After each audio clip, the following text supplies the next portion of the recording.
Hello, can you hear me? I can hear you, thank you very much. And I can hear you, there you go.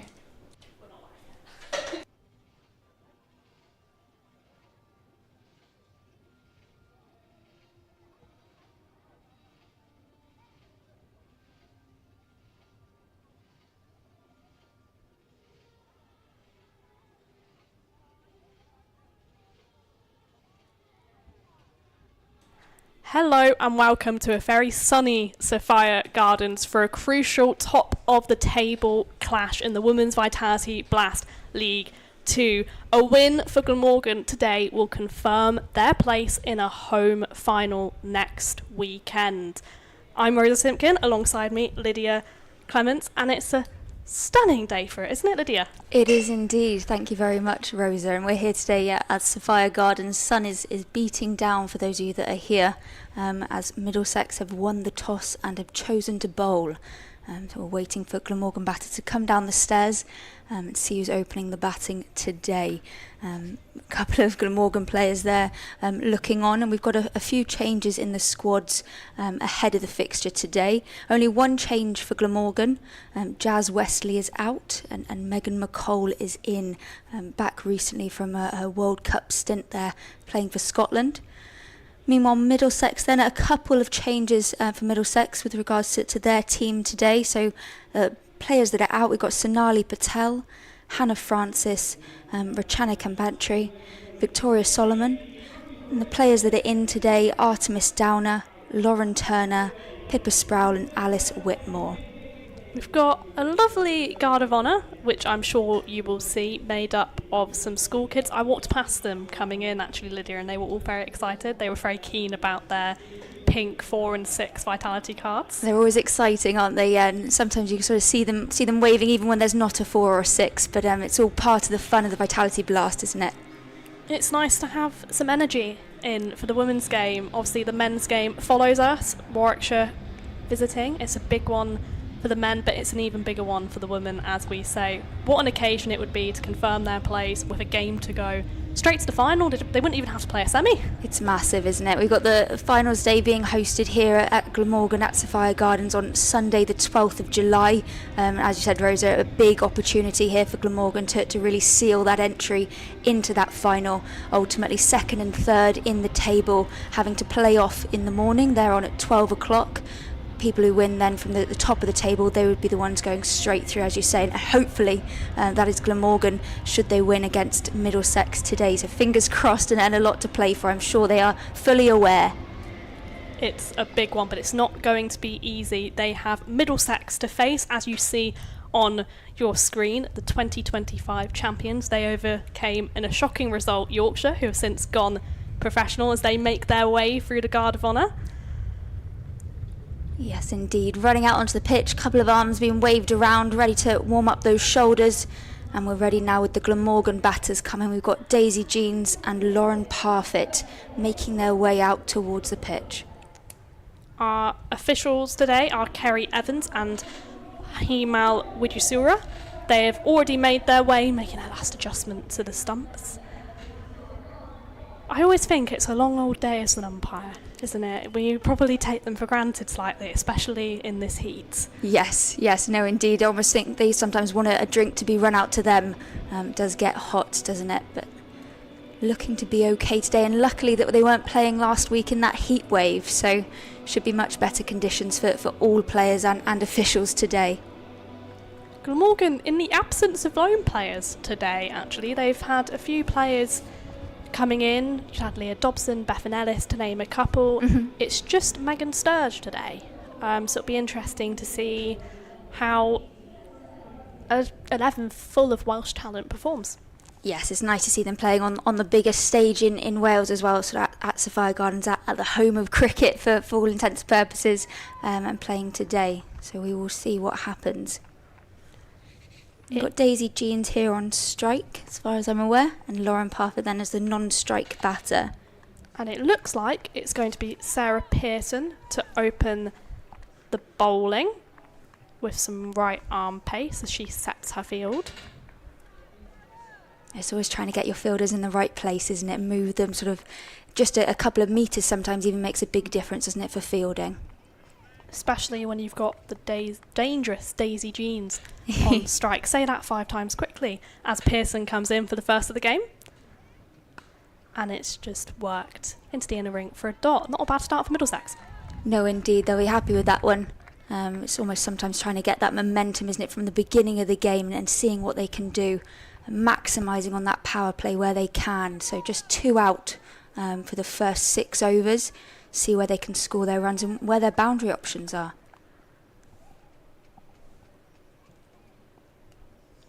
Pearson into Jeans once again. And it's worked straight, but it will be collective once again in the ring. But they scamper through for a single. A bit of a misfield there. Yeah, she'll be disappointed with that one, unfortunately. Just off the knee, I think, or perhaps even the foot. And Glamorgan managed to scamper, as you said, at a 1 there, up to a single now as we progress into the game. We've all been there, haven't we? Indeed, it does happen. It does happen.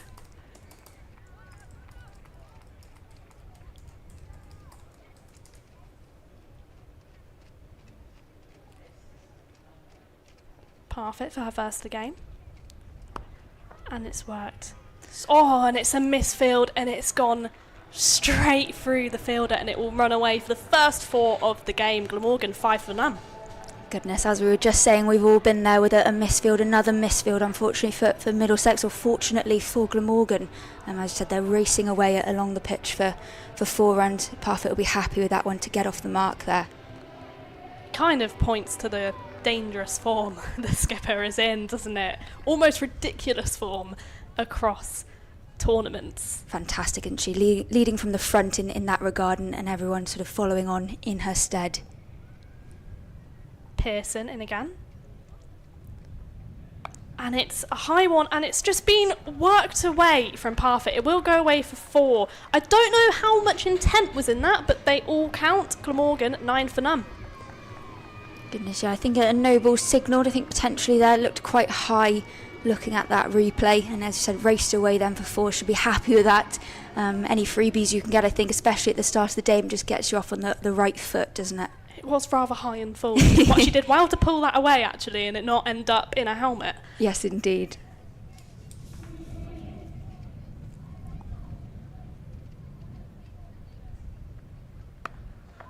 Can't quite take advantage of the free hit with a dot, but I don't think you'd be complaining if you're Glamorgan. A couple of cheeky 4s so far to start the over. Yeah, nice start indeed. And I think that is always the way, sadly, with those free hits. They always seem to evade, don't they, and just can't quite always get them off the square. Famously, I was run out off a free hit a couple of years ago, and I haven't quite lived it down at my club, so it's not ideal, the free hit. You do see it quite a lot, actually. You're right, that almost the mentality of the free hit. The pressure of the moment. It can be too much, and you very rarely see those balls get hit away for boundaries, unless you're Marazan Cap. As Pearson comes in again, and it will be given as a wide. Parfit did try to get to that one. She did, didn't she? So step right across there. I think Pearson's struggling maybe to find her length, find her line here. Perhaps put off by those boundaries that have already been scored today. We'll see what happens in these next few deliveries, but struggling there with that wide. She's almost frustrated at herself, Parfit, for not getting that one away, and I don't think there's any need for her to be, as Pearson comes in again. And it's wide once more. A similar delivery, wasn't it? Sort of that same line there, and umpire's gone straight back out with his hands out. Again, just trying to push on that 7th, 8th stump effectively on that wide a bit. See if she can bring it back in for her sake. It's tough as a bowler when you get a couple of misfields early up, a couple of boundaries that in Pearson's head should not have gone away for such. As she comes in again to Parfit. And it's wide again, but she does work it away, and they'll scamper through for a single. Oh, if the throw was better there, they could have been in trouble. Goodness, always exciting to have a quick run in the first over and test the fielders, and they really did there. Glamorgan sort of getting away with that single.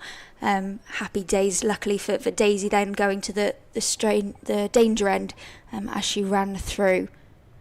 Goodness, you're right about the throw there, aren't you? Making Scarlett Hughes' life ever so tough yes, behind indeed. the stumps.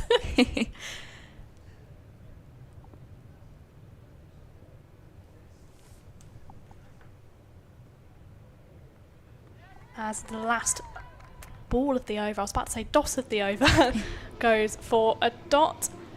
13 for none the score. Not a bad start from a Glamorgan perspective. No, you'd take that, wouldn't you, at the start of the day? Yeah, 13 for none. See who comes on now from the other end, and again they'll be looking to maximise the runs as they do, putting away those bad balls, and there were a few bad balls there unfortunately for Middlesex in that first over. We were talking earlier about Middlesex and research for the games, and according to their website, Scarlett Hughes is a pace bowler, so just putting that into the universe for if anyone from Middlesex is watching. I would quite like to see Scarlett Hughes bowl some pace. Yes, indeed. Probably difficult to bowl pace and keep, isn't it? So yeah, difficult to see that one. But I mean, Megan Sturgis trying it with her spin, her keeping, her batting. Yes, I have seen that. That is the ultimate all-rounder, isn't it? Being able to do all three disciplines in that way. So good for her. It is Lauren Turner to come on from the River Taff end. Parfit on strike. And it's worked into the gap, but it is a fielder sweeping on that boundary. She will collect it as they come through for a single. Yeah, very nice there. Fielder sort of running in, as you said, sort of went through about extra cover as we saw it. And then, yeah, picked up quite nicely, and just a simple single for Glamorgan to start that over then against Lauren Turner, as you've said.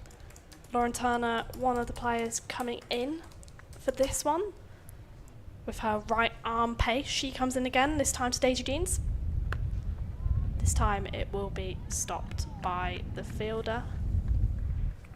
Yeah, dot ball pressure's good in Vitality Blast, isn't it? I think the more you can get, the more pressure you're putting back on the batters to try and score their runs. So they'll be looking to get as many as they can out here. And Lauren Turner looking to impress, as you said, as she's back into the squad.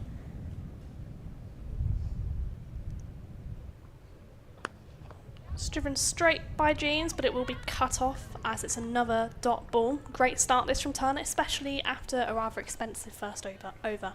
Yes, indeed. One dot.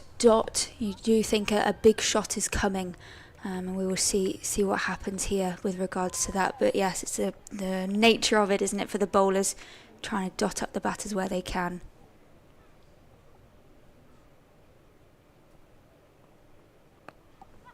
She can't quite get it away once again. A third consecutive dot.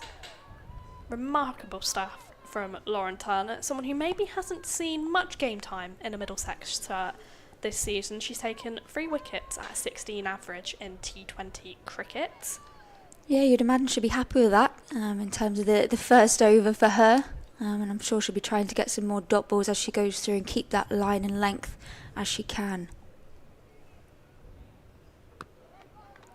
And she does just that as it's worked straight back to her. Daisy Jeans can't quite get her away here. She's 1 from 7. Parfit at the non-strikers end, 10 from 5, going at a 200 strike rate. Yeah, you'd be saying, wouldn't you, now if you were captain, so same again. We don't need to try anything different here with regards to the bowling.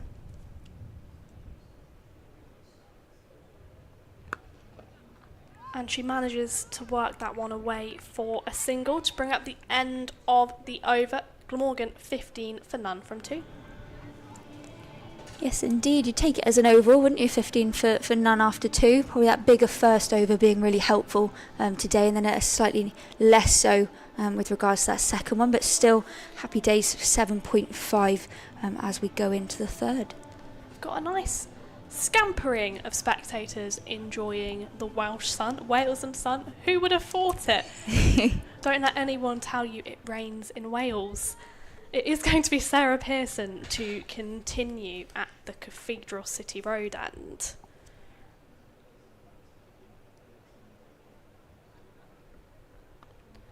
It's caught the underhead of Jean's bat, and it looks like it's going to run away for 4. Another unlucky boundary for Pearson. A diving effort, but it can't be stopped. I was going to say a big dive, but unfortunately, yeah, for the fielder, it was running away. And yeah, as you said, sort of underside of the bat there.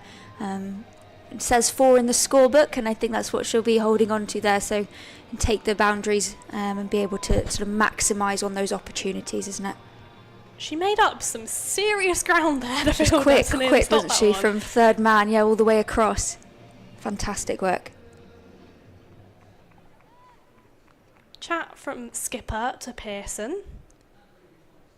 Jean's still on strike, a bit of luck to get a much needed boundary. As it's worked straight. Oh, Lauren Parfitt trying to scamper through for a single there, which definitely wasn't on. Goodness, you thought there may have been a conversation between the batters, sort of look to push those singles actually to mid on and mid off, especially looks like sat quite deep on the ring here.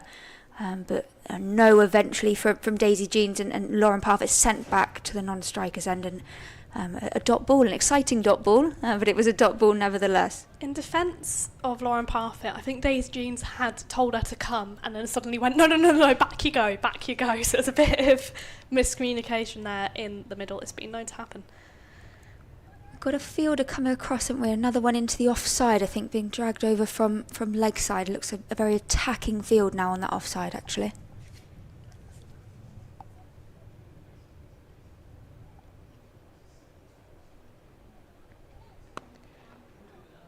Oh, and it bounces just short, and it's another misfield in the inner ring, and it will run away for another 4. As you say, really attacking. There's 5 fielders in the ring on that offside, and none of them can quite get there. No, exactly, and it was stopping that single earlier on the previous ball excellently, and then unfortunately couldn't quite get there with regards to that one. Oh, and a savage change here from the captain, moving that player out of that position. There's nothing worse, is there, than being moved after a drop or a misfield. There isn't. It's a brutal life for Hannah Davis, who has been moved across as Pearson comes into Jeans. And it's a much more convincing shot, but it will... Oh, they come through for another quick single.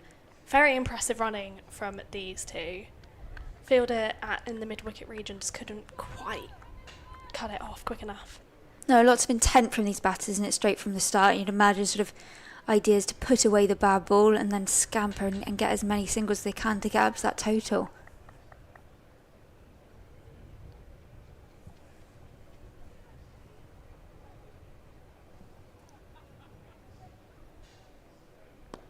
And it's worked. Oh, it's a lovely drive through the cover region from the Glamorgan skipper, and it will run away for another 4. Glamorgan are 32 for none. Yeah, the fielder was there, wasn't she, the one in the ring, but unfortunately just to her left, and then split these 2 boundary fielders. Neither of them looked like they had a chance of getting there. So yeah, another 4 for Lauren. It's a rather fascinating field. We've got a short third in, a point, and then a third fielder in between the 2 as Pearson comes in. And it's hit straight to that fielder in question in the point region. And that's what she's there for. Isn't it just? It's quite remarkable, though, as that brings about the end of the over. 28 for none. I do apologise from 3. I've given them an extra 4 there. Hopefully in the next over, I'm sure we'll be up to 32. No worries about that. And it's always the way with a field like that. If you've got a captain, you make one decision and move the fielder, either that it goes there and you look great, or unfortunately it doesn't go there and you regret having ever moved the fielder. So we'll see if they keep up this attacking field now as they move back into the 4th over. But it was very attacking on that offside. It's just really interesting because you don't get many fielders in cricket, and those 3 are they're almost in a triangle again in that point region and then that short third. With the different bowler as Turner continues from the River Tap end. And it's worked over the inner ring. There's no need for the fielders. Oh, I think it's bounced just short of the 6, but it's a phenomenal and much more convincing shot from Daisy Jeans. And there's your 32. You're right in the last over, Rosa. Lovely to see her going over the top. A shot she's very strong at. And like I said, sort of maximising on the power play when you've got those fielders in the ring. There's a real opportunity there to go over the top and see where you can get boundaries. I think we may be pushing someone out now. They've got a long off now. Maybe just try and cut that off where they can. I don't think even the long off would have been able to get there. And it's in the exact same area once again. Swatted through the cover region for another 4. Daisy Jeans, after a bit of a cagey start, is in a really strong position here. Yeah, she's found her groove now, hasn't she? Likes using her feet, likes going over the top, and then we see it there, just playing that shot nicely over extra cover, being able to get 4 more to her name, 4 more for Glamorgan. The score is definitely messing with me now. We've gone to 36 for none from 3.2 as Turner comes into Jeans. And once again, it's hit through that cover region, but it will be cut off. No, it won't. It's gone through that fielder coming a lot around from long off. Yeah, she did well, didn't she, to get across and then couldn't quite stop it as it was coming up to that boundary line. I think she'll be disappointed with that one, but Daisy Jeans, I'm sure, very happy with that one in her reply here. For clarification, I'm pretty sure it is 40 for none. I have no idea neither. Scarlett Hughes has just run over to the boundary to collect her helmet, so is going to stand up here to Turner. Yeah, it cuts off that option where I was just talking about with regards to Daisy sort of coming down the wicket. Less of an opportunity to do so. It's more in your head, isn't it, when the keeper's stood up to you? Especially if the keeper's chatting. I wonder if there's any chat going on as Turner comes in. Oh, and it's gone through that fielder. It was a tough chance. It's run away 4, but that was a tough chance. Tough chance, and then unfortunately even Long Off, who was out there, couldn't quite get across to cut it off. She's being made to run a lot out there, actually, by Jeans today. Yeah, an opportunity, but 4 more runs. It was Finty Trussler, I believe, at mid-off. It was a tough chance. Yeah, great first over, wasn't it, from Turner, and now at 4-4-4-4 as we've gone into our second over here. Almost, I was about to say we've almost doubled the score this over, but we have doubled the score this over, showing why I'm doing commentary and not in the scorer's box. Jeans now 27 from 16, Turner coming in. And it's gone into the gap, but it will just scamper through for the single, relief for Middlesex. Yes, indeed, and I'm not sure another 4 might have hurt them even more. But it's always good to see fielders rotating striker alongside getting those boundary shots, and it's just important, isn't it, to remember that and keep going through where they can. All runs are good runs as far as we're concerned. They all count. As Turner comes in to parfit, and the right-hander just works it very respectfully into the inner ring for a dot ball, bringing about the end of the 4th over. Glamorgan 45 for none. Yeah, 17 off that one. Big over for Glamorgan as we've been going through here, and I think the biggest over that they've had so far. Be able to put those couple of balls away, and like I said, Daisy Jeans going over the top. It's good to see. A little bit of wind, I think, see a few sort of movement in the trees, but other than that, looks like a lovely day. That was much quicker maths from Lydia than I could ever manage. I should say, hello if you're just joining us on Glamorgan stream. I'm Rose Simpkin, alongside me Lydia Clements, for this top of the table clash in the Women's League 2 Vitality Blast. A win for Glamorgan, and they qualify for a home final. It is Sarah Pearson continuing from the Cathedral Road end. And it's driven by Daisy Jeans, and it will just be the 4. I think we both thought for a moment there that was going away for 6. Yes, we both sort of stepped up out of our seats to have a look at it as it went in the air, and yet no fielder out there, so off it went for another 4 for Daisy. We're on quite squeaky chairs, so you probably heard us rise to try and see the boundary rope. Exactly, a few spectators in, hopefully a couple more this afternoon as people finish work and things like that. Pearson into Daisy Jeans, and it's worked to one of our many fielders in the point region for a top ball. I was going to say your favourite area there, that sort of backwards bit. We've got, as you've said, sort of 3 fielders all within quite a narrow space of each other, but proving effective actually with the dots that we've seen so far. You just know the validation if there's a ball hit there for a wicket for captain and bowler alike. Exactly. It was worth it. Pearson into Jeans. And it's worked away. It will be collected by the sweeper, and they will just manage the single. Reasonably small boundaries today. Yeah, she did well. She did well to get off the boundary, didn't she? I think she just sat right on it, but then made her distance in coming in, and it made it seem smaller, didn't it? And no opportunity there for a second run, sort of turned down by both batters, I think, going, no, stay there, and just the single there. Better communication than earlier on in the game between these two. I'm pretty sure Glamorgan had a bye, or was it Middlesex who had a bye round as Pearson comes in. It's full and it will be worked away by Lauren Parfitt through the mid-wicket region for another 4. Also bringing the 50, we're already in the 50 for Glamorgan, 54 for none is the score. Yeah, lovely. So similar position to where Daisy hit that last one, but a nice full toss for Lauren and nicely put away. Can't really argue with that. I'm having my ramblings. It was Middlesex who had the bye round, I believe, last round, not Glamorgan. Glamorgan played Leicestershire last weekend, Middlesex with a weekend off, as Pearson comes in. Oh, and it's beautiful. It's just been worked away off the kind of toe end of Parfitt's bat away for 4.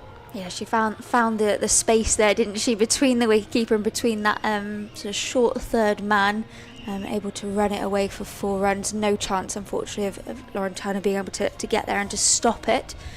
So for another 4 for Lauren. It was such a lovely shot. I forgot how to speak, which is always exactly what you want know. on It's commentary. good when you know it's good.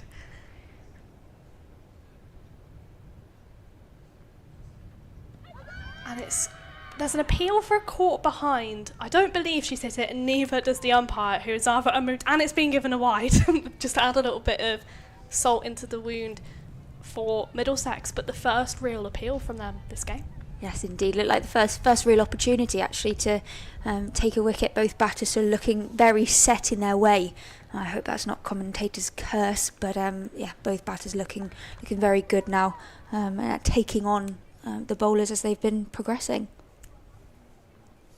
Pearson into Parfitt for the last of the 5th. And thankfully to Lydia, she hasn't had a first commentator's curse as they come through for a single. 60 for none, the score from 5. A stunning start from Glamorgan, striking at 2 a ball. Yeah, fantastic start. And yeah, lucky I didn't get my commentator's curse, then I wouldn't have lived it down, unfortunately, with Lauren. But yeah, no, they've had a great start, both of them. 33-23 for Parfitt there. 12 and over. You'd take that, wouldn't you, right at the start, and progress then into the second part of the game. I have to say, I'm rather infamous for commentator's curse. I don't think I've done a game this season where I haven't. So I'm just going to keep my mouth nice and shut.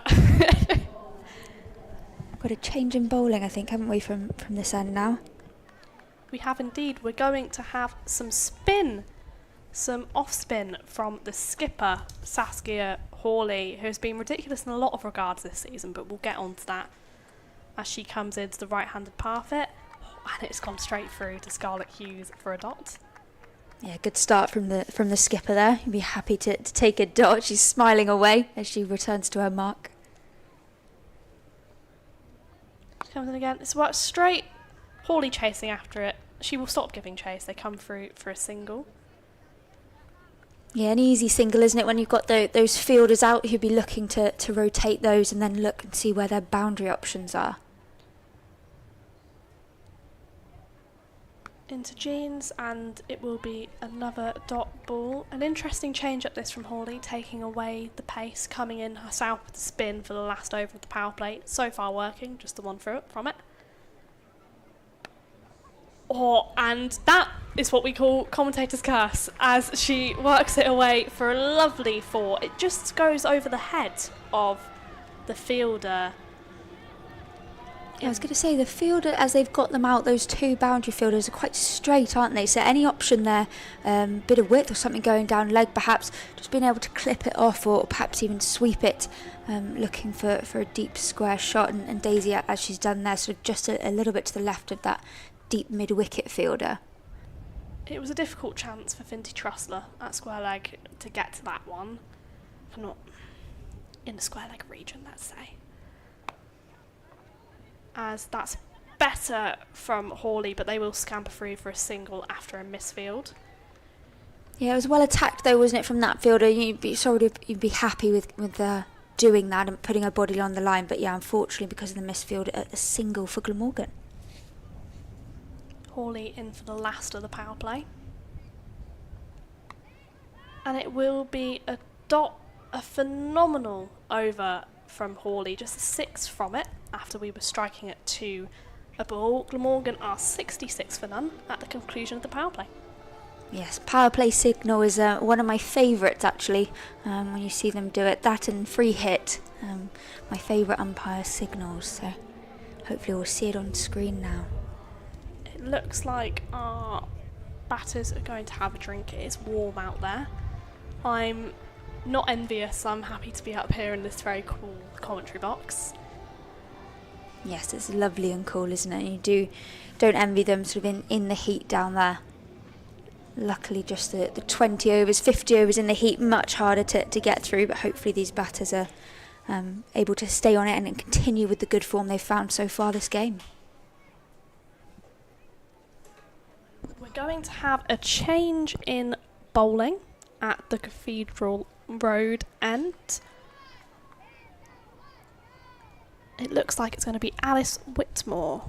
Some more right arm pace. It's quite a right arm heavy attack.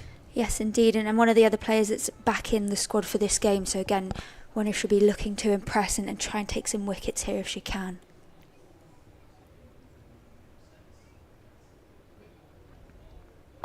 Oh, and it's pulled by Jeans, and there is a fielder out there, but she's gone for the catch, and there's been a misfield, and it has gone away for a 4. It's a bit of a tale of Middlesex's day, this.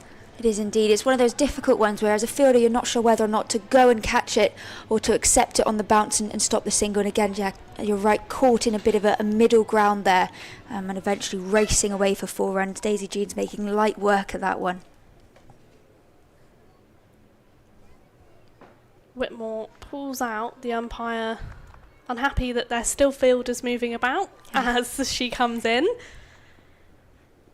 She'll have to try again as she comes in to Daisy Jeans. As it's kind of almost swatted, it wasn't the most technical of shots to that fielder in the mid-wicket region for a dot. Better from Whitmore.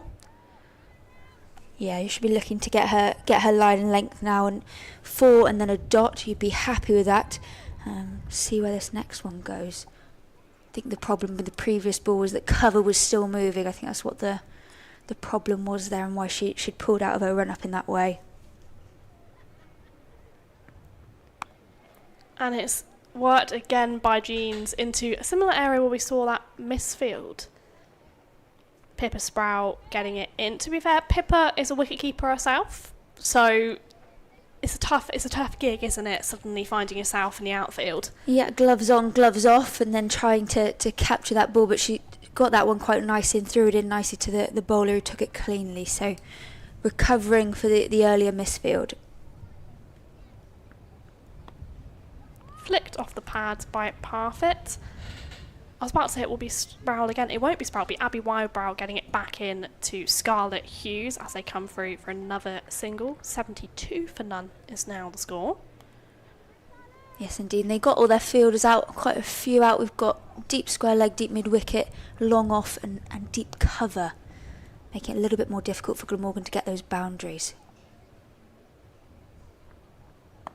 And it's worked down the ground by Jeans, but it will be cut off quite superbly, almost gymnastically, by Hannah Davis.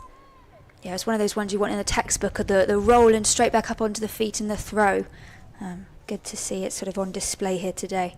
I'm not sure if gymnastically is a word. It is now. It is we're now. We're going to go with it as Whitmore comes in for the last of the over. And it's scooped by Lauren Parfitt, and it will go away for 4. A risky shot, but all the reward. I was going to say high risk, high reward, and Lauren plays that shot very, very well, and has executed it again well today. Yeah, picking up that ball, races away then for 4 runs, and nothing any fielder can do about it. Glamorgan in an incredibly strong position here, 77 for none from 7 overs. Middlesex's bowlers are struggling to find their lines and lengths here. Might be time for a bit more spin, and it is. It's almost as if I summoned it. Is it going to be Hawley to continue? The suspense. It's Hannah Davis, I think, is warming up here after that gymnastically done stop. She is on to bowl.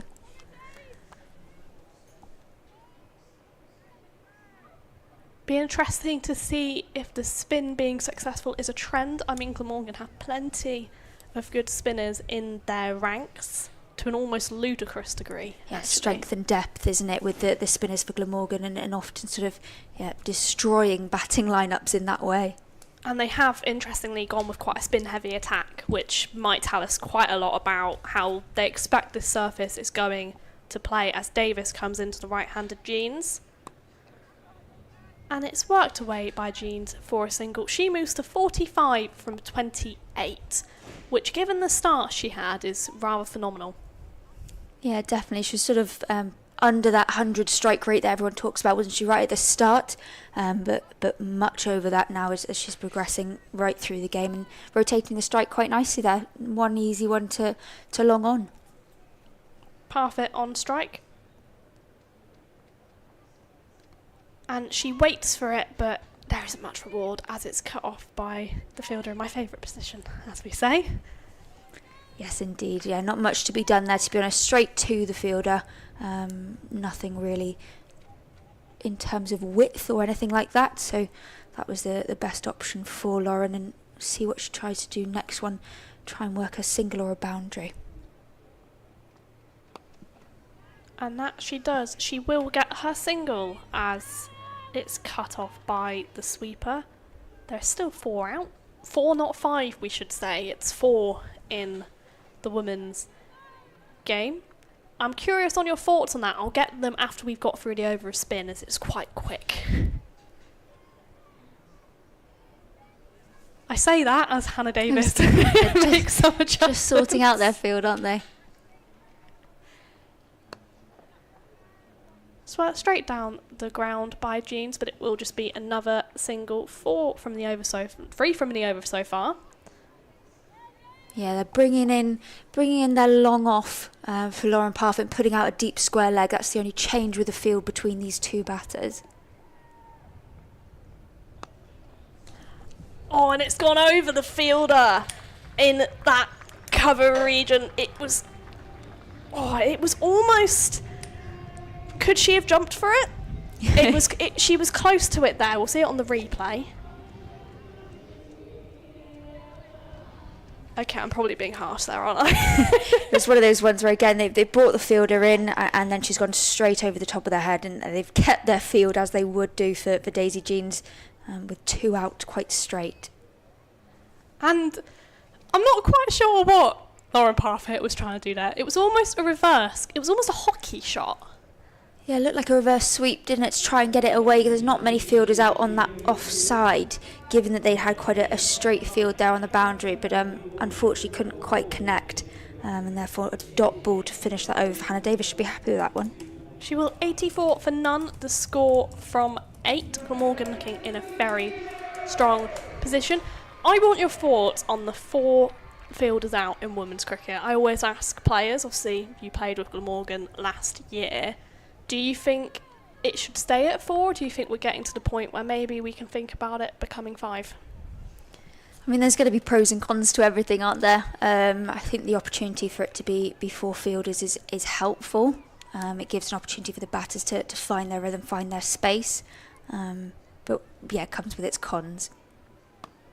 As Alice Whitmore is continuing from the Cathedral Road end, I guess it depends if you're a batter or a bowler, doesn't it? If you're a batter, you're thinking, no thank you. If you're a bowler, you're thinking, give me my extra fielder. I'll have another one, please. Yes, it's going to depend on your perspective there, exactly, and how you want to play that. It sometimes feels as though you almost don't have enough fielders sometimes when people are hitting you everywhere, so scrambling to find more boundary fielders. But and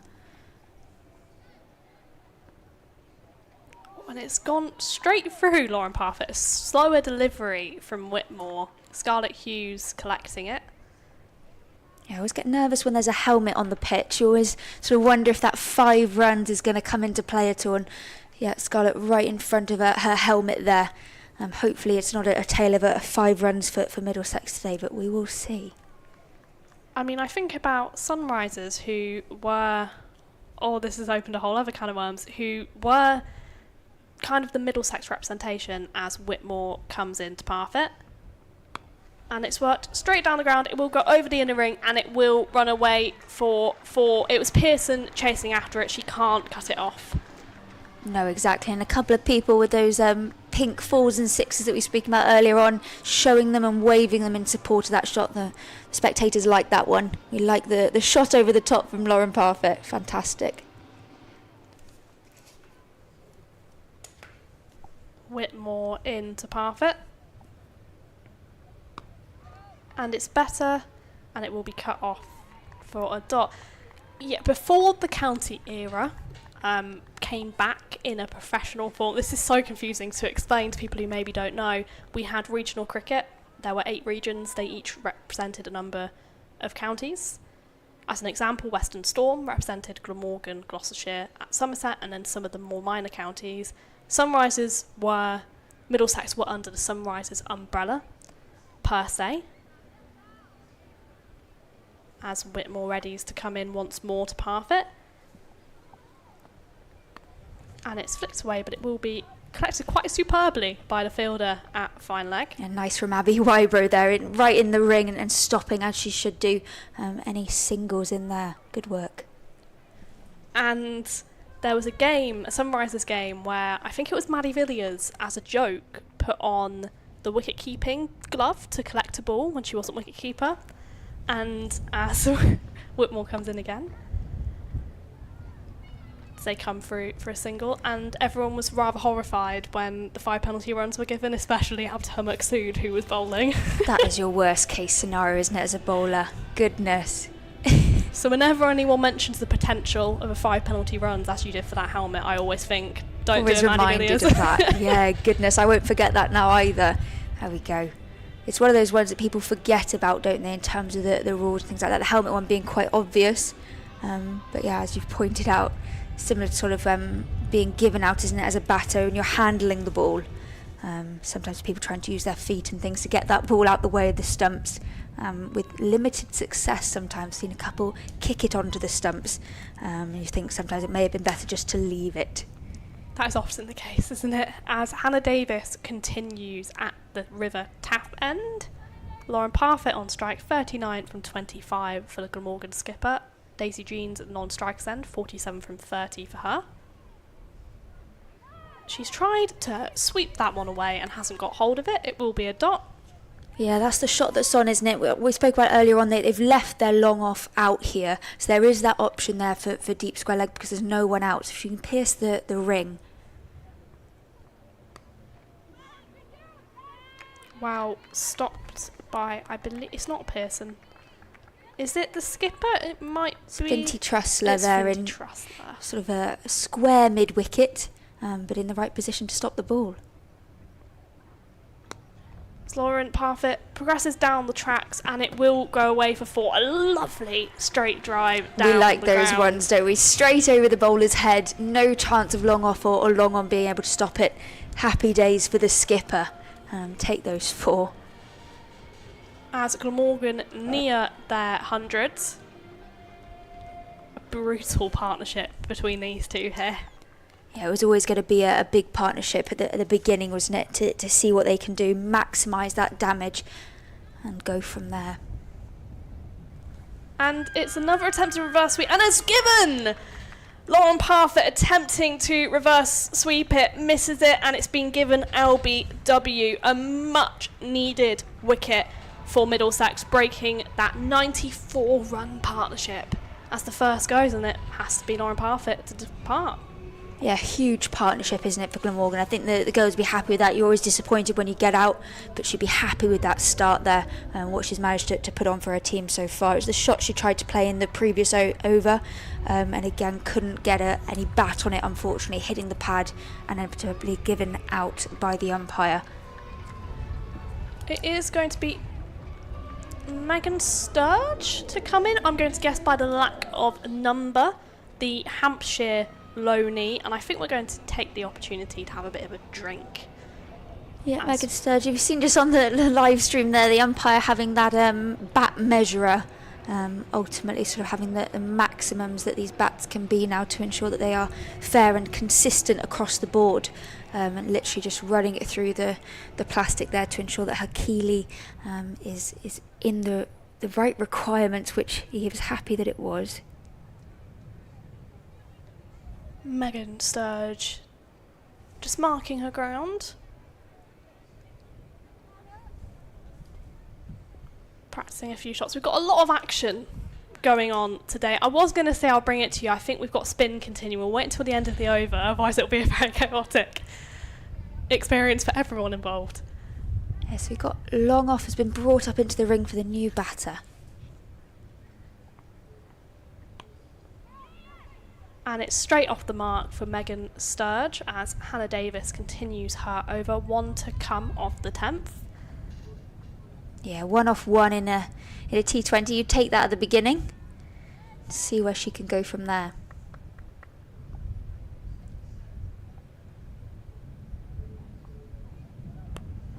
And it's worked away by Daisy Jeans, and it will be cut off quite superbly, and great teamwork there from the two Middlesex fielders. They come through for 2. Daisy Jeans will have to wait for that half century.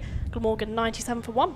I was going to say, it's always nice when there's a bit of fielding off one of the fielders towards the other and then a nice throw in.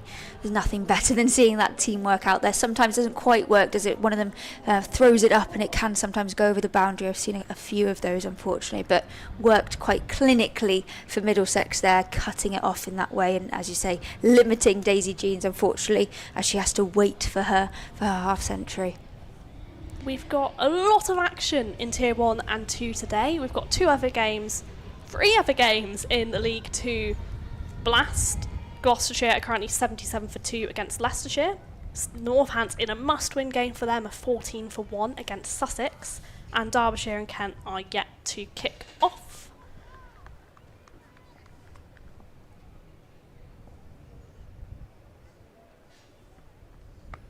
Alice Whitmore comes in for her first of the over, and it's just evaded that fielder in the fine leg region as they come through for 1. Yeah, she tried to get there, unfortunately a little bit away from it and then being picked up by that fielder who's a little bit deeper there on the boundary. There's a lot to still be decided in League 2. Glamorgan looking comfortable. I don't think they cannot qualify for finals day full stop. It's whether they can get straight through to the final with a win today. As it's worked away by Jeans, and she will come through for a single to bring up a superb half century off just 32 balls. She waves her bat in acknowledgement of the spectators in here. What a knock from Daisy Jeans. Yeah, she looks happy, doesn't she? And she should be big knock up top then from her 50 off 32, as you said there, and leading the way in that extent. And a lot of runs scored for Daisy Jeans this season. As it's worked away by Sturd off the pads, and they will come through for a second. Great running from these two. She has been superb, Daisy Jeans. Before this game, she was the second highest run scorer for this side. 173 runs for her in the T20 Blast. Yeah, got 6th most runs in the competition as well. So yeah, even across the board, looking dangerous actually, isn't she? Dangerous Daisy. Great use of alliteration as Sturge works it away.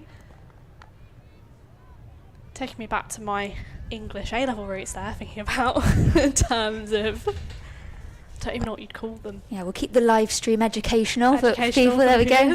Bit of alliteration. See, if you're cheekily tuning in from school, we're teaching you something as Whitmore comes in to Sturge. And it's flicked off the pad, and they will come through for a single. And it will just be a single. Yeah, wondering whether or not they were going to turn for 2 there, wasn't it? Sort of looked with the intention, but no chance really with the fielder running in to cut that off. And talking about scores, I think we've got a few scores in today. I know a couple are probably happy to be in the sunshine and out of lessons. And nice to see everyone down supporting the women as they, as you say, go into the last stages of the T20 Blast and see if they can make their way straight to that final.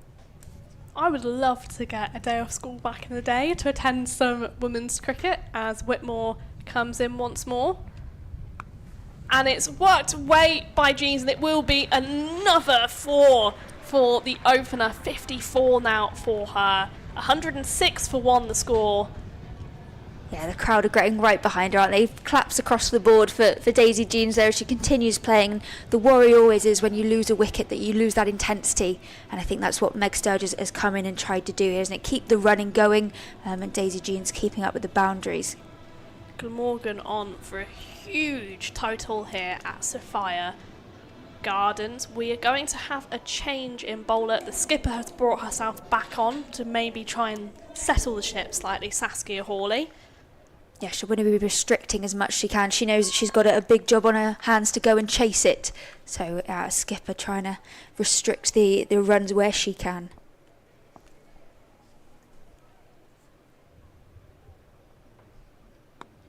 It's worked down the ground by Sturge, so they get through for a single. Yeah, it's lovely from Middlesex. They're 6 off 6, and that's the way she's playing and going through, rotating the strike where she can, and picking up nice singles all the time. She moves her feet there, Jeans. Will it make it over the head of the fielder? It will. It's gone away for our first 6 of the innings. A superb shot from Daisy Jeans.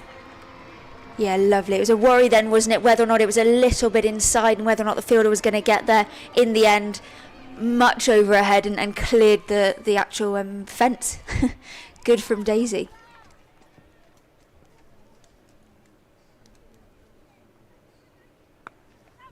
As it's worked again by Jeans, they will just get the single, but it's all they need. There's no pressure on this Glamorgan duo here.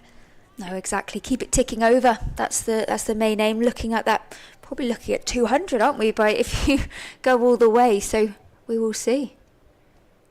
Hawley in to Sturge. It will be a dot ball. It won't. Oh, confusion. We're doing a throwing hit. They probably could have got through for the single there. Daisy Jeans perhaps not ball watching, not watching her partner. Wasn't quite ready, was she? Meg Sturge, like I said, sort of trying to get that single every time, but unfortunately not there, and just being sent back by Jeans. Hawley into Sturge, and it's worked straight back to her for another dot ball. Yeah, another dot ball. Pressure coming back on now from the bowler, and it was exactly what you said about captain trying to restrict and bring it back in. Sturge comes down, and the last ball of the 12th is a dot. Glamorgan 114 for 1. Much better over from Middlesex, just the 8 from it. Yeah, frustration a little bit, I think, for the batters there. Looking potentially in this next over to get a few more boundaries and look to push those singles where they can as we go into the final 8 overs. Looking to get a bigger total. It's scoreboard pressure, isn't it, at the end of the day, knowing that Middlesex have to chase a large total and see what they can do when they actually go into their innings. Another change of bowler at this end, I think. Yeah, we've got Artemis Downer coming on. Another new face into this team today. Wasn't in the previous fixture for Middlesex. So again, see whether or not she can take some wickets. That's what she'll be trying to do here, or at least restrict as much as she can. And Glamorgan, as we say, will still be looking for that 200. We've not had a score of 200 this season in the League 2 Blast. Our highest was Middlesex, 192 versus Gloucestershire. Oh, that would be huge then, wouldn't it? In a top of the table clash, going all the way up to 200, so fingers crossed that the girls can do it. As Downer comes into the in-form Jeans. And it's a very slow delivery as it's worked to the field in the ring, but another misfield in that cover region as they come through for a single. I think that spot on the pitch might be a bit cursed for Middlesex. It does feel that way, doesn't it? Off her legs, so she did get there, but not cleanly with her hands, unfortunately. And it's worked straight into the hands of that fielder at cover. Megan Sturge has to go. Just a 6 from her. A much needed wicket for Middlesex. Yes, indeed. And it's that dot ball pressure, isn't it, that we talk about, putting the pressure back on the batters, feeling like they need to play a big shot. And unfortunately couldn't quite get it over the head there of Pearson, who takes quite a nice easy catch, actually, in the end. Batter coming in then for Glamorgan. Looks like Bethan Gammon making her way in. And an opportunity for Middlesex to have a drink. I think there's not a fielder out there who's not having a drink. As we said, it's quite warm here today. It really is. Bethan Gammon coming in, as you say, someone I absolutely adore watching play. The energy she brings when she is on the pitch, both with batting. I hope Daisy Jeans is ready to run some quick singles, and also in the field. I was going to say, it's the same intensity as Meg Sturge, isn't it? That quickness between the wickets.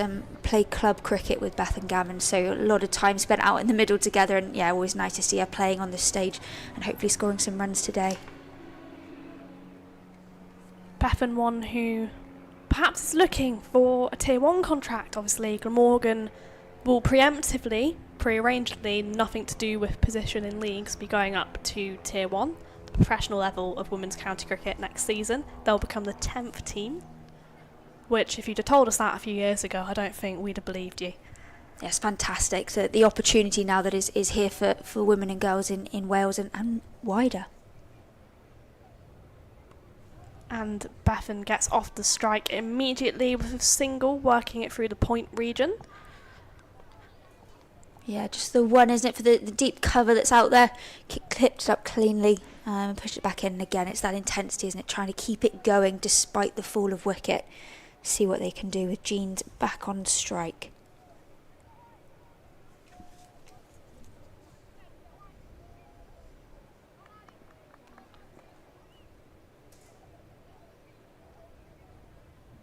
And it's swept away by Daisy Jeans, but it will be cut off by the sweeper as they come through for a single. Yeah, she's done well there. Opportunity to get across, and she has done. And like I said, picked it up cleanly. No opportunity really for a two at all. And Middlesex will be happy with that. Singles at this stage, probably trying to keep it there and minimise that bad ball. And it's a flighted one, that from Artemis Downer, as they come through for a single. This has been a very good over from the 20-year-old. Just the 4 from it and a wicket. Yeah, she'll be very happy with that and looking to maintain that as she goes into her final ball here.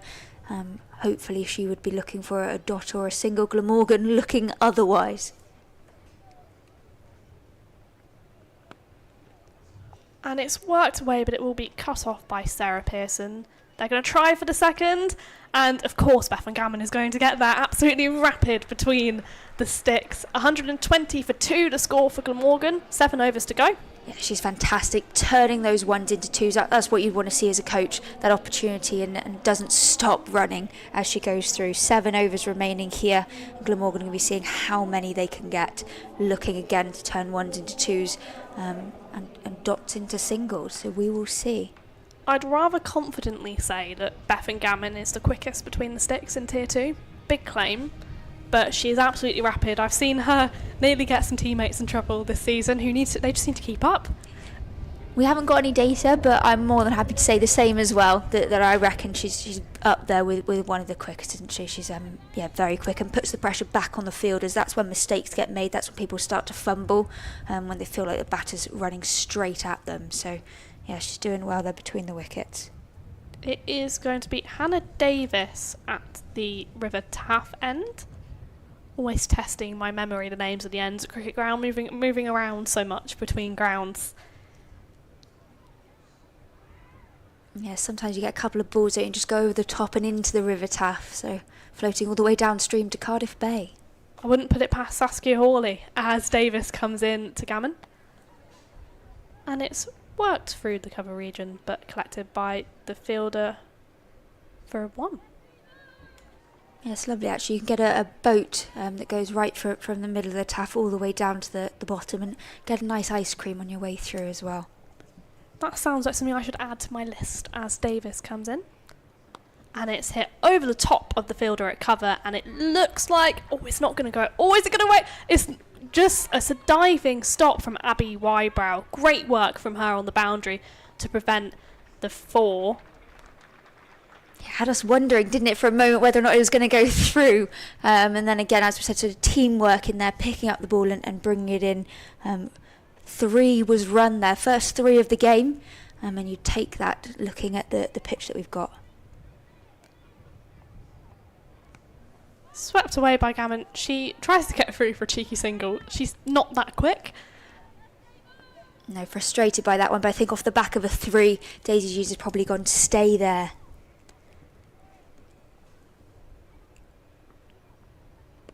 It's again flicked off the pads by Bethan. They'll come through for a single. The 3 is rather impressive. It's quite the boundaries aren't the biggest here today. Getting a 3 in is rather phenomenal, and hey, just point in case about Beth and Gammon's speed. Definitely. Shows the intent, doesn't it, as they're going through. I think if you'd said you're going to run a 3 at the beginning of the day, they probably wouldn't have wanted it. But that's the nature of the game, getting as many runs as they can.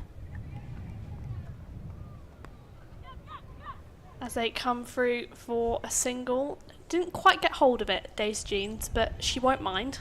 Still runs on the board. Yeah, I think Hannah Davis will be disappointed in that one. Sort of a one straight to the bowler, really. An opportunity to turn there, but the batters are sort of taking their momentum and picking up singles now everywhere they can. As it's swept away by Beth and Gammon. I think it's just caught the feather of her bat.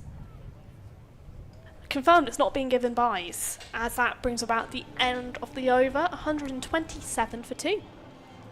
We probably should also explain, we keep going on about League 2. If you're new to Glamorgan Women, you might be a bit baffled, so let me try and explain it to you better than I explained regional cricket.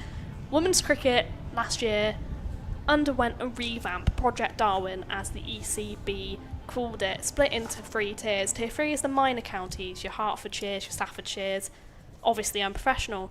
Tier 1 is your professional tier. There's currently 9 first-class counties. The remaining first-class counties, which aren't professional, are in Tier 2. As Artemis Downer continues. And it's swept away by Beth and Gammon, and it isn't... It's Abby Wyborough who can't quite get down to it, and it runs away for 4. Yeah, fantastic from Gammon, using a bit of width there. Nice cross-bat shot, and swings it into that leg side. Everything going in the right direction here for Glamorgan as they continue to amass runs. So the players you see in front of you today are playing for professional men's teams. They're playing in professional conditions, but they are not professional. They are all balancing cricket with other jobs or study, as Downer comes in again. And she's waited for that, Beth and Gammon, and her patience almost paid off as she comes through for a single. Yeah, she's picked that up nicely there, and sort of another single takes her above her 100 strike rate, 10 off 8. She'll be happy with that then going into the last sort of 5 or so overs.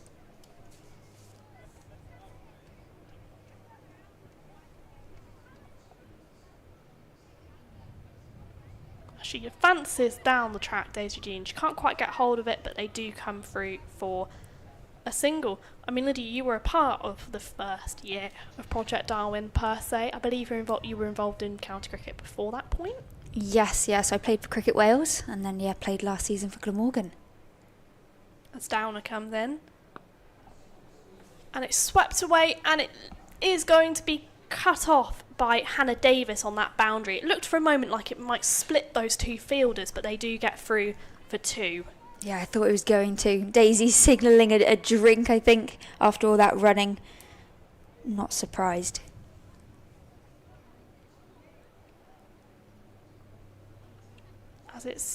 She's waited again for that one, Beth and Gammon. It looks like Downer is an awkward one to judge.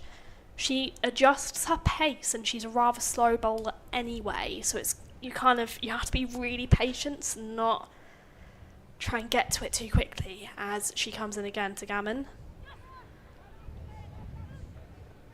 They come through for a single. Yeah, nice speedy one there, and again putting pressure back on the fielder. The fielder, a slight misfield there. It doesn't necessarily matter. It was always going to be a single as the Glamorgan batters set off with their intention.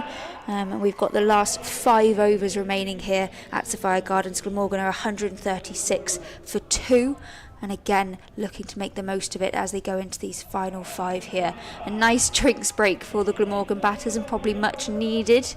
Middlesex is setting up then for their last 5 overs here.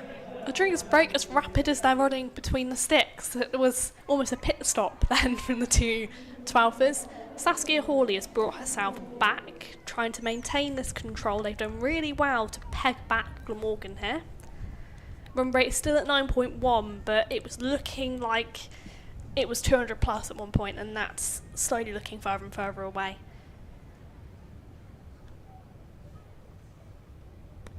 As it's worked to point for a dot. Yeah, dot ball there in that offside ring. We've got our famous field back, so we've got our point sort of backwards-ish point, and then 45 or quite a wide third man all in the same region. And it's worked into that, but it will evade our short third man. She is chasing after it, and she will cut it off. They come through for 2.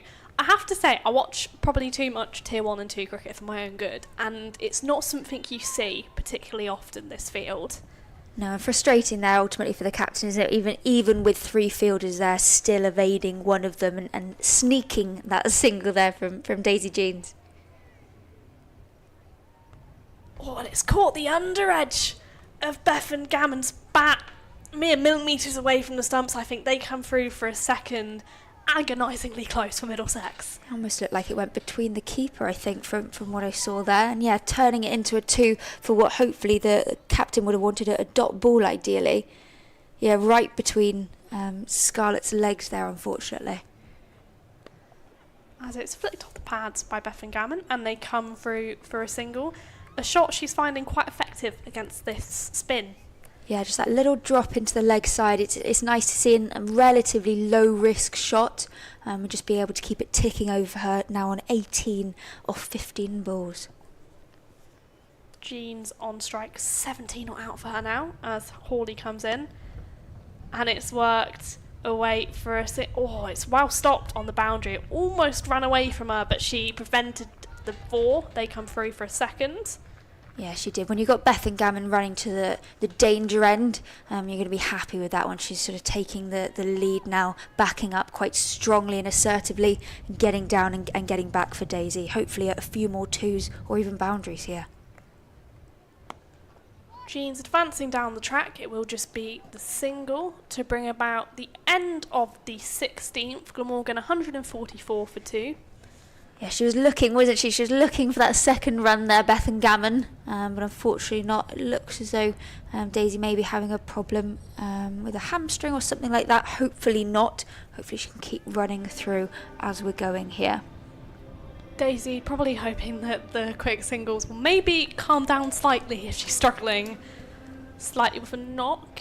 Has been out there the answer to that is more boundaries, isn't it? As we know, if you put it away, then you don't have to run. So hopefully a few more boundaries and she'll feel that respite.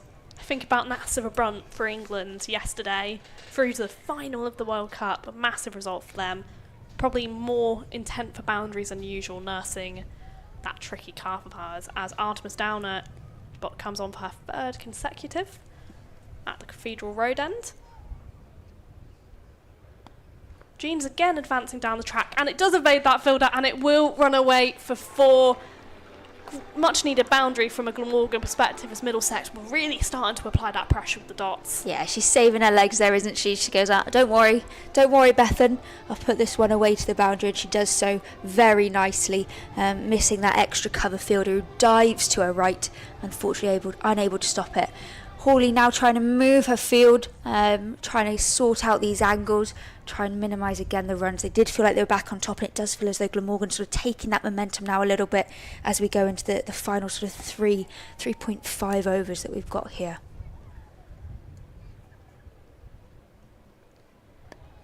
It's flighted and it's going straight towards Saskia Hawley, and it will fall safe, and they come through for a second. Goodness, bit of effort there for Daisy Jeans to get her bat in. Scarlett jumping up for that ball as it's thrown into the keeper from Saskia Hawley. I think probably frustrated that they just moved the extra cover fielder, who probably would have just taken a couple of steps back to catch that. But there was no one there, and relatively risk-free actually in the end. Downer in again to Jeans. And it's worked over the inner ring, but it will be cut off by Hannah Davis as they come through for a single. Yeah, lovely, and a nice flat throw in actually. I think once that ball goes in the air, the batter's sort of wondering whether or not they can take a 2. When you've got it quite flat in like Hannah did there, no opportunity, and it was just an easy single for Glamorgan in the end. It's very unusual to see Saskia Hawley field herself on the boundary. She's quite an active captain as Downer comes into Gammon.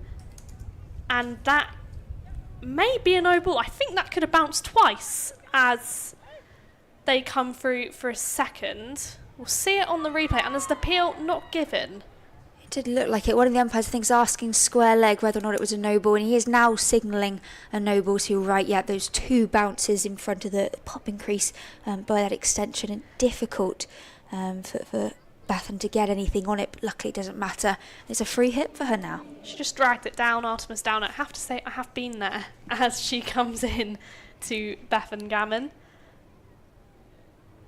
Much better delivery. It will be a dot ball. Another free hit and another dot ball. Unfortunately, 2 free hits this game and no runs off it. Like we said, it's the infamous free hit. Unfortunately, it does evade most batters, actually. She takes a step and she's managed to get to that one, and it will go away for 4. That was... It's another no ball, isn't it? It looks like she's lost line and length here, unfortunately, for Artemis Downer.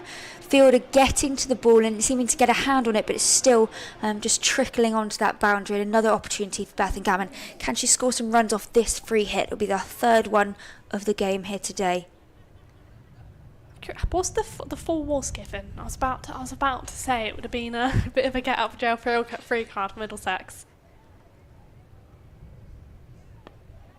And she does get a run off the free hit, breaking the curse as they come through for a single. Yeah, long over here for Downer. She'll be grateful to see the other side of it, I think. Just one more legal delivery to come. Glamorgan ultimately looking to maximise on that as we finish 17th. Bouncing down the track and works it away for a single to bring about the end of the over, 161 for 2. It's tough as a bowler, isn't it, when it's hot, you're sweaty, you're kind of struggling to grip the ball, and we've seen quite a lot of no balls like that one earlier on in the over, the double bounce in the heat. Yes, dragging it down onto that leg side, and then unfortunately for her trying to overcompensate then the other way and it going quite wide on that offside, quite a loose delivery. I wonder whether or not she will have another over or whether or not that might be it for her from that end. We've got the Warwickshire men's team enjoying a bit of women's cricket ahead of their clash with Glamorgan. Yeah, you'd be telling them all to wear hats, wouldn't you? Don't get heat stroke before the game, I think would be the message to be sent out. Lots of water, hats on, please, boys. On a bit of a streak, 2 from 2 after their break. Wasn't a great time for Warwickshire, I can tell you that. 1 from 12 for both teams before our break in the blast, so in much better form. As Davis comes back on at the River Taff end, a single to start her 4th. Yeah, long on out. There's quite another straight sort of set of boundary fielders. We've got deep mid-wicket, long on, long off, and deep extra cover then here. Looking to try and maximise where they can. I wonder if Bethan Gammon will look to go a bit squarer instead. Flicked away by Gammon, and it will go away for 4. Both batters, I think, feeling the amount of running a bit, so they'll be grateful for that one.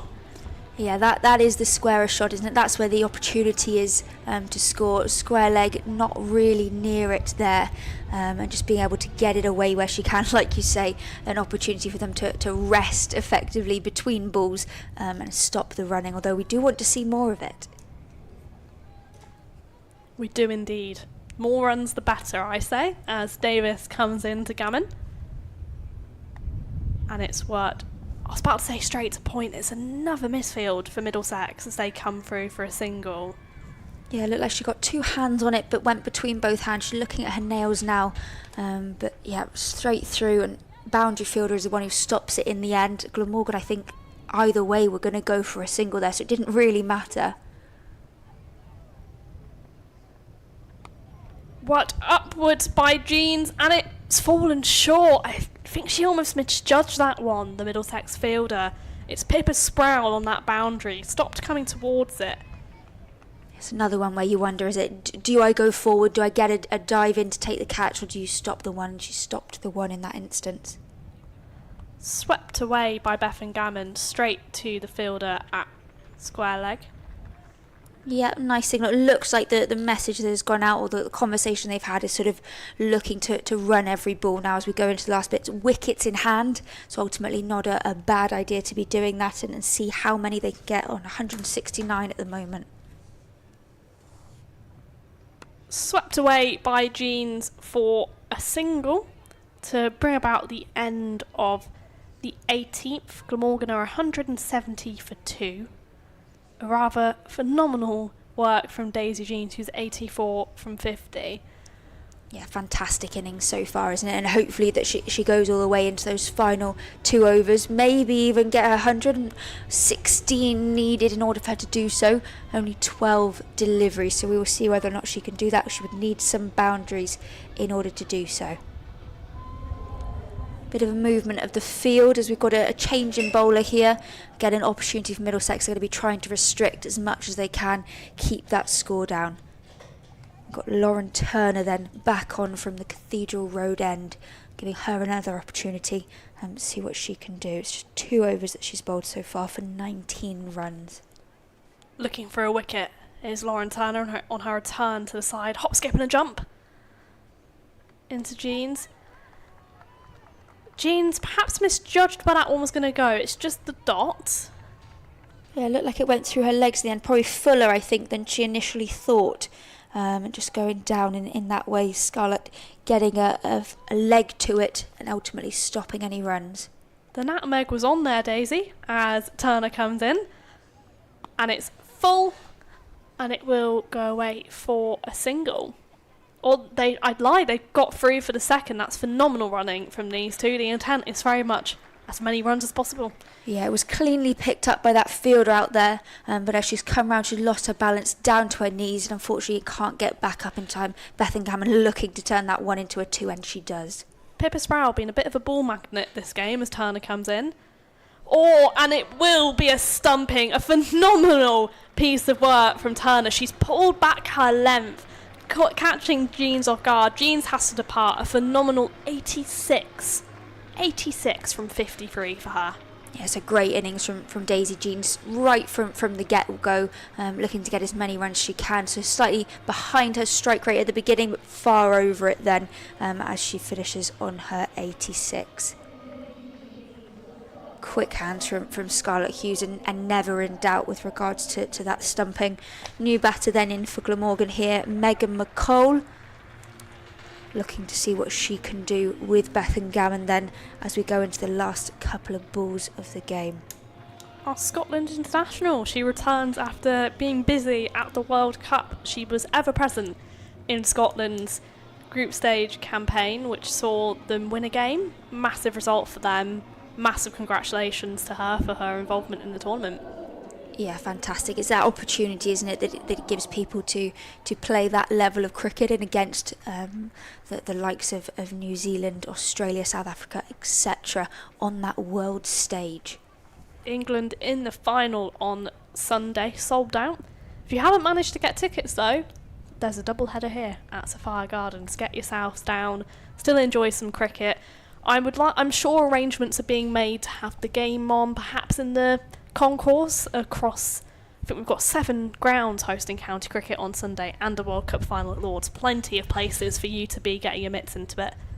Yeah, you'd imagine even people that are going to be down here probably have it on their phones, I imagine, and watching sort of 2 games at once. It's the ultimate cricket badger life. Turner into McCall. A dot to start things off. McCall can't quite judge the length. This is really good stuff from Turner. Yeah, she's bowled really well, hasn't she? She was opening right at the beginning and now coming in at the sort of death overs here. Megan McCall trying to come down the wicket, can't quite connect as she does, and hopefully scoring some runs now as we go through. Turner in once more. And it's upwards from McCall, and it will evade that fielder at a short third. It was Alice Whitmore, just couldn't quite find it in the sun.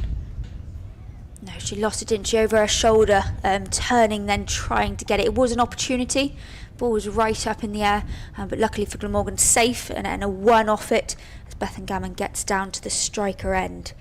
Looking here again to try and maximise as many runs as they can and see what target we can get to.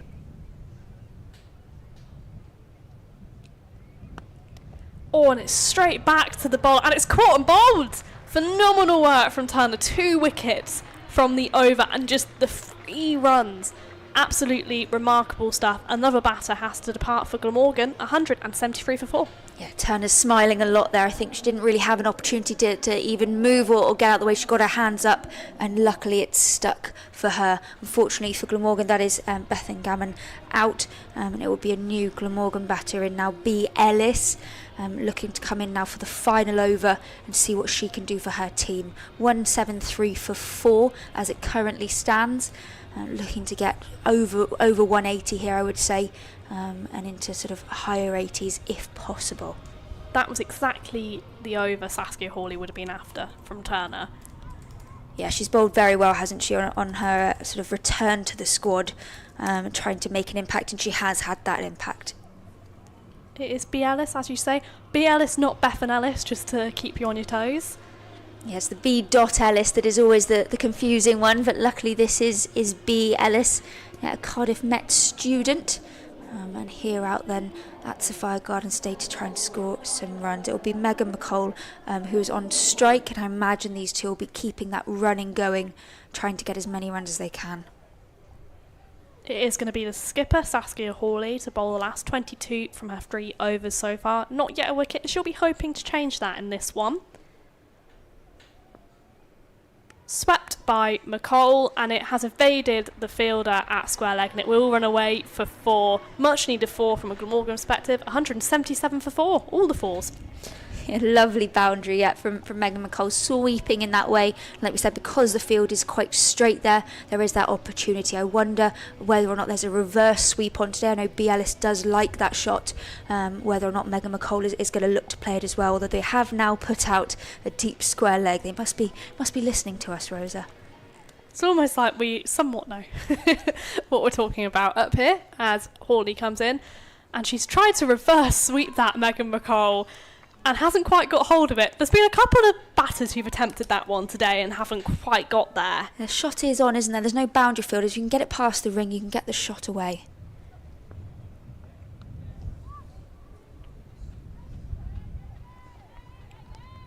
Sweeps that away, and it goes out to that deep fielder. Just the one for Megan McColl, but a confident shot, getting across the stumps and playing her sweep in that way. Reverse sweep, not as confident there. And again, like I said, B. Ellis does play that shot, and it is capable of doing so. I wonder whether or not we will see that here today with just 3 balls left of the innings.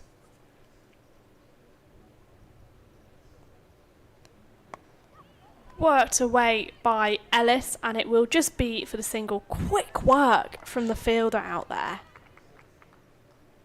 Yeah, lovely shot. Nice and straight with her bat there. Extra cover coming in now into the ring. An opportunity now for deep square leg, given that Megan McColl has played that shot a few times. Swept away once more by Megan McColl. It doesn't quite split those 2 fielders, but they do get through for the second, making up 181 for 4 now to score. Yeah, you're going to be trying to get every single run here you now can, even if it's a little drop into the ring, whether or not they can try and scamper a single, even if it's to the bowler. So hopefully a few more off this last ball. It's worked away, and it will split one of our many fielders at point, and looks like it's going to run away for 4. Taking Glamorgan up to 185 for 4 from their 20 overs. A phenomenal effort against the team in second. Yeah, fantastic. I think they'll be happy with that one. Looking at increasing that as we were going through, and a nice 4 to finish always sets you off in the right sort of frame of mind, then going into bowl, and puts that bit of pressure back on the fielders, knowing that they've just let a 4 go for the last ball of the game. So pressure back on Middlesex then. 185 is the run scored by Glamorgan, so 186 is the target. We'll see what Middlesex are able to do. Players now coming out ultimately to warm up ahead of the next innings. Some highlights from the innings. Daisy Jeans, the star of the show for Glamorgan, 86 from 53 for her. Lauren Parfitt backing her up at the top end with 43. Bethan Gammon, 31 from 23, and our not out batters, Megan McColl on 12 and B. Ellis on the 1. Yeah, really big innings there, wasn't it, up top from Jeans and Parfitt, and then ably assisted by Glamorgan, which comes in and gets her 31. Like you said, keeps that intensity going throughout the innings. They'll be looking hopefully to defend that now. You take that at the start of the day. Hopefully that is enough to stop Middlesex in their tracks and see Glamorgan straight through to that finals. With the wickets, it was Turner with 2, Davies with 1 and Downer with 1 for Middlesex. We will be back with you shortly.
Hello and welcome back to Sophia Gardens, where Glamorgan are currently taking the field again in a top of the table clash against Middlesex. They scored 185 from their 20 overs. I'm Rosa Simpkin, alongside me, Lydia Clements. Lydia, hello again. Any key matchups to look out for in this one?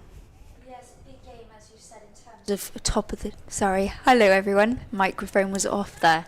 It's a big top of the table clash then, as you've said, for Glamorgan, Middlesex. Key matchup here, we've got Saskia Hawley, the captain for Middlesex, usually coming in around 3, and she is the competition's top run scorer. Then we've got Gemma Porter for Glamorgan. She is the competition's top wicket taker, so a real interesting one, actually a match of the best against the best, effectively, of what we can see here today, and that's the headline jewel of the day, effectively. So it'll be interesting to see as Gemma Porter is opening the bowling for Glamorgan, to see what she can do and take some early wickets, hopefully. It really is. She wasn't needed with bat in hand today, Gemma. Very capable with bat and ball in hand. I mean, more than capable with ball in hand.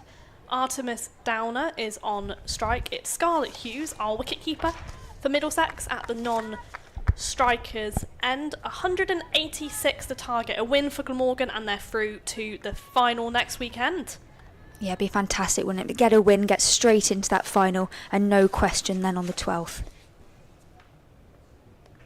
And it's a dot to start things off as Downer tries to work it off her pads but can't quite get hold of it. Yeah, fielders is straight in there from square leg and from the 45, cutting off that single straight away, trying to put the pressure on those batters to score runs. Porter in again. Similar shot attempt, similar outcome. It's another dot ball. She's again tried to work it away. Perhaps not quite judging that line. Yeah, it's not quite come off, has it? The intention's there, sort of working it in, but again, yeah, straight to Katie Cobb there on the 45, and no run for Middlesex. Working down the track, once again, it is our 45 collecting it. A third dot ball. What a start from Gemma Porter. Sounds like we're saying the same thing. It's not Groundhog Day. There's a similar shot 3 times there, and similarly stopped by the fielders for no runs for Middlesex. Porter in again, and it's gone straight through to, I was about to say Scarlett Hughes behind the stumps. It's really not Scarlett Hughes behind the stumps. That would be rather disorientating for everyone involved. Scarlett Hughes at the non-striker's end.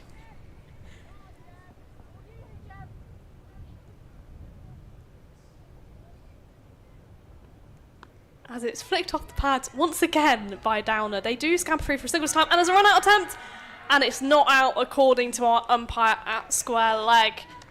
Bit of confusion there, wasn't there, between the batters whether or not they were going or not. I think with 4 dot balls, one batter saying to the other, come on now, we've got to get something on the board here. Scarlett Hughes putting the pressure on to get down the other end, diving attempt, and she does get in. No run out for Glamorgan, but a good first over so far for Gemma Porter, just 1 off the 5 balls she's bowled. It's an intimidating total, and when you start to get those dots build up, mistakes can happen. So Glamorgan will be hoping to utilise as Porter comes in. I say, she doesn't. But readies to come in for the last of the first. And it's an attempt to sweep by Hughes, doesn't peel, and it's not being given. The umpire was rather unmoved, but what a start for Glamorgan. Middlesex 1 for none after the first. Yeah, Scarlett Hughes left-handed batter, so a bit of a change of field, hence the slight delay there. And then, yes, opportunity for an LBW. All the parties went up, lots of the fielders as well. Wicketkeeper getting very excited there. But unfortunately, as you said, umpire was unmoved.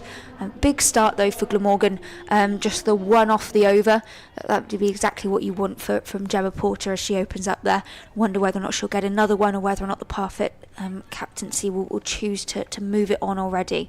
It's a tactic, isn't it, in T20? You either sort of keep changing it up every over, or you try and give your openers a few and then move it on. So it'd be interesting to see what she's going to do here today. I can genuinely say I don't think I've seen an umpire look less inspired this season than the umpire did in response to that appeal. Unmoved, wasn't he? Absolutely nothing getting through him there.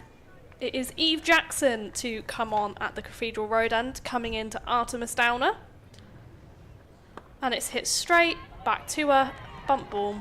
crowd catch, as we say.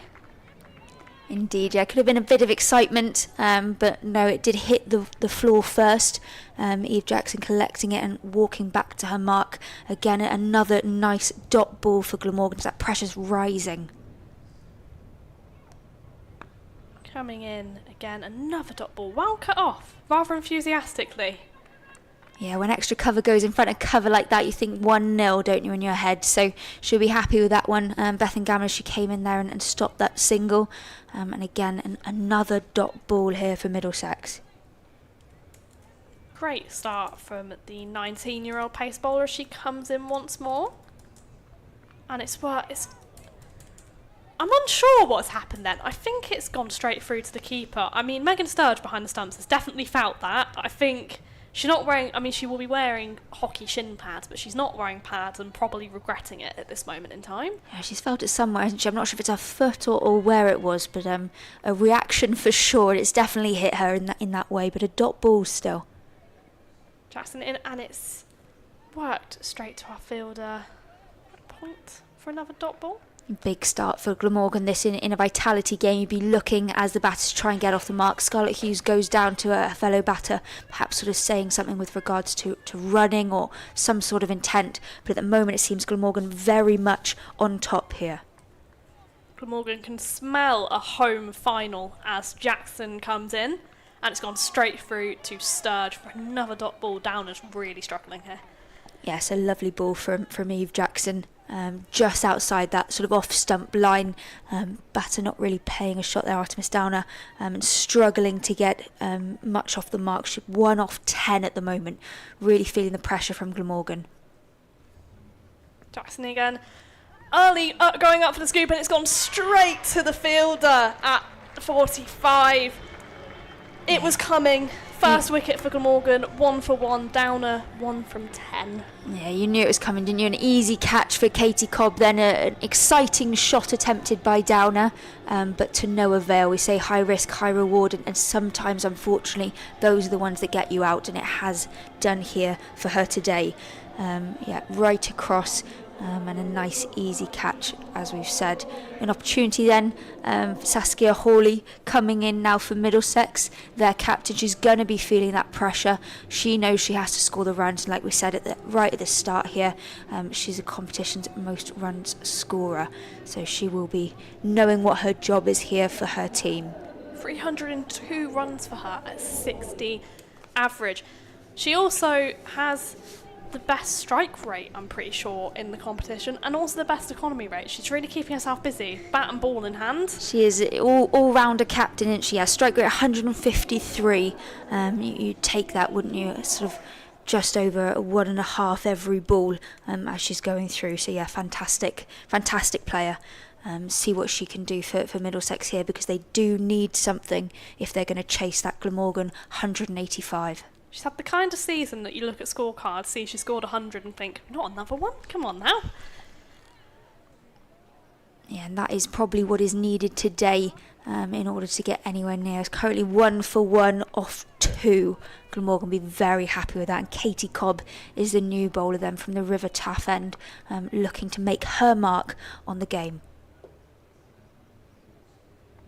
Swept away from Hughes. Nearly stopped by that fielding in a ring. Couldn't quite prevent it going through, but it's just the single. Got a hand to it, didn't she? Stayed down there. It's Bethan Gammon in at mid-wicket. B. Ellis covering her, then picking it up and throwing it in that way. Just the one off. Katie Cobb providing something really unique in women's cricket. This tall, slow left arm. The height she gets is phenomenal as she comes in to Hawley, and it's hit into that cover region for a dot. Yeah, she's the second highest wicket taker for Glamorgan in this Vitality Blast. She's taken 7 wickets across the game she's played, and hopefully looking to pick some more up today. Oh, Hawley advancing down the track, manages to get an edge on it. It will run away. They come through for a single. Millimetres. Yeah, Jarvis Porter's had to work hard to get all the way round there, and she has done, restricting them to just a single. Middlesex will be looking to pick up anything they can to try and get close to that score. Katie Cobb, of course, was the Glamorgan Academy Player of the Season last year.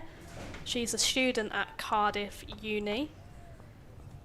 All about Wales as she comes into Scarlet. And it's hit through that mid-wicket region. We've got the right-hand, left-hand combination, which always keeps you on your toes in the commentary box. In the commentary box and on the field, isn't it? It's difficult sometimes as a skipper to know where to put the fielders and where people are moving. There's a lot of moving parts to try and correlate and ensuring that you don't have anyone outside of the ring apart from your two fielders. Worked away by Hawley, but it will just make it as far as our fielder at square leg. Another dot ball for Glamorgan. Middlesex currently 4 for 1 with 1 to go in the third.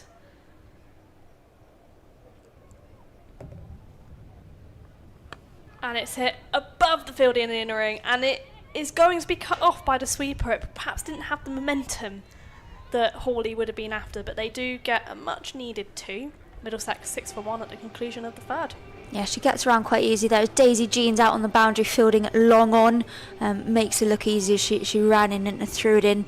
Like you say, sort of limited in terms of the runs that have been scored here by Middlesex. Run rate of just 2s at the moment. The required rate is 10.6. They're going to need some more boundaries and the like in order to get anywhere near that massive Glamorgan total. They really are. Hello, if you're just joining us, by the way. Where have you been? You've missed a phenomenal Glamorgan batting innings. You may have been at work, so do excuse me. Middlesex currently in chase of 186. I'm Rosa Simpkin. Alongside me, we've got Lydia Clements, former Glamorgan player. Good afternoon. We're just waiting here for the bowlers to come on to change the field as they do, like we've just said, sort of left and right hand, making it a little bit difficult for these Glamorgan players to set the field to, but hopefully still restricting and dotting up the batters. Eve Jackson being given a second by Lauren Parfitt, coming into the left-handed Hughes. And it's worked upwards in the air, but there's nobody there for it. It's going to run away for the Middlesex's first boundary of the game. Yeah, Scarlett Hughes doesn't really move there with batting. She's pretty happy it's going to go for 4, and it does run away. Glamorgan fielder ultimately running after it, but no chance of stopping it there, unfortunately. As you said, Eve Jackson then with her second over, looking to make an impact here as she did in her first over, taking a lovely wicket. Jackson in once more to the left-hander. And it's worked away for a single. And they do get through for the second. Great running between these two. Yeah, they looked up, didn't they? Scarlett Hughes looked at the fielder. She didn't have it in her hand yet, and therefore thought there was an opportunity for a 2, and there was. They ran quite nicely there and trying ultimately to pick up their innings now as we go into this fourth over here. Jackson coming in again. And it's upwards. And it's Lauren Parfitt underneath it, and she's juggled it, Parfitt. She had it in her hands, juggled it and couldn't get it on the second attempt. Sigh of relief for Scarlett Hughes. Yeah, Scarlett Hughes be relieved, as you say, that was put down in the end. Thought she had it, but unfortunately juggled it and dropped in the end, just trying to get round and cover behind extra cover. And couldn't keep hold of it, unfortunately. Not too costly ultimately for Glamorgan. Middlesex only 13 for 1. So lots of opportunity to take more wickets today. Jackson into Hawley, and she smashes it through the leg side for a 4. Much more convincing from Middlesex, taking advantage of the drop there, 17 for 1. That's exactly what we say in Vitality Blast in T20 cricket. Once that momentum swings in the favour of the other team, you've got to maximise on it, and that's exactly what Middlesex have done there. They're grateful for the drop, and they've carried on there and got a 4 straight away.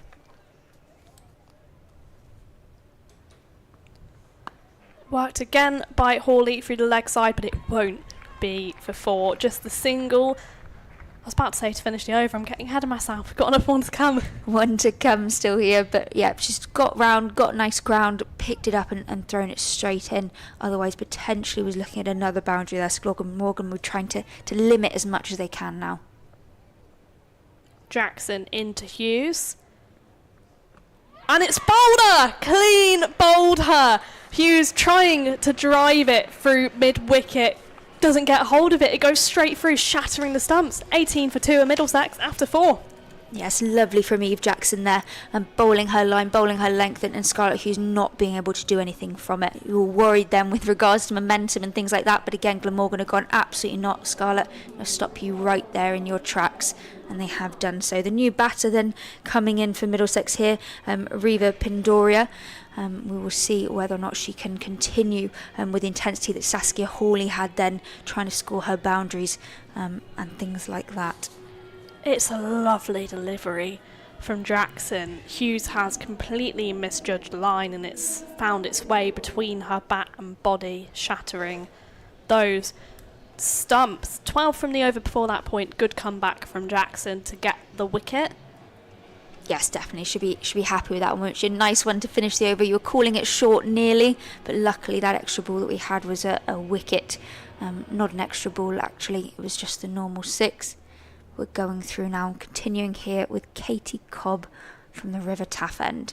Katie Cobb also gets a second over, our tall left arm spinner.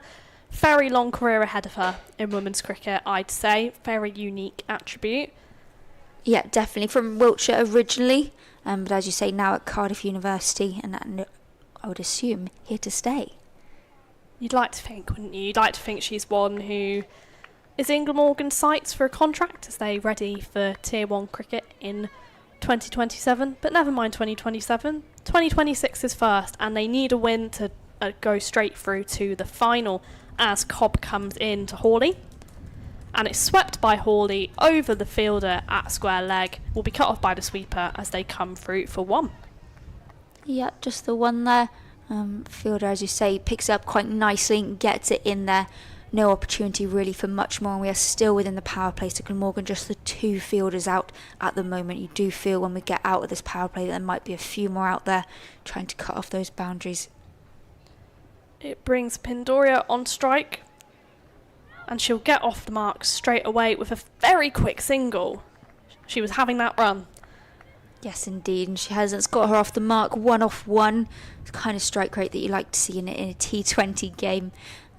See what she can do. Getting her captain on strike is now Saskia Hawley then here. Cobb into Hawley is worked straight to the fielder at point for a dot. This run rate is climbing here. They are currently at 4.4. The required rate is 10.7. So there is real early pressure here on Middlesex.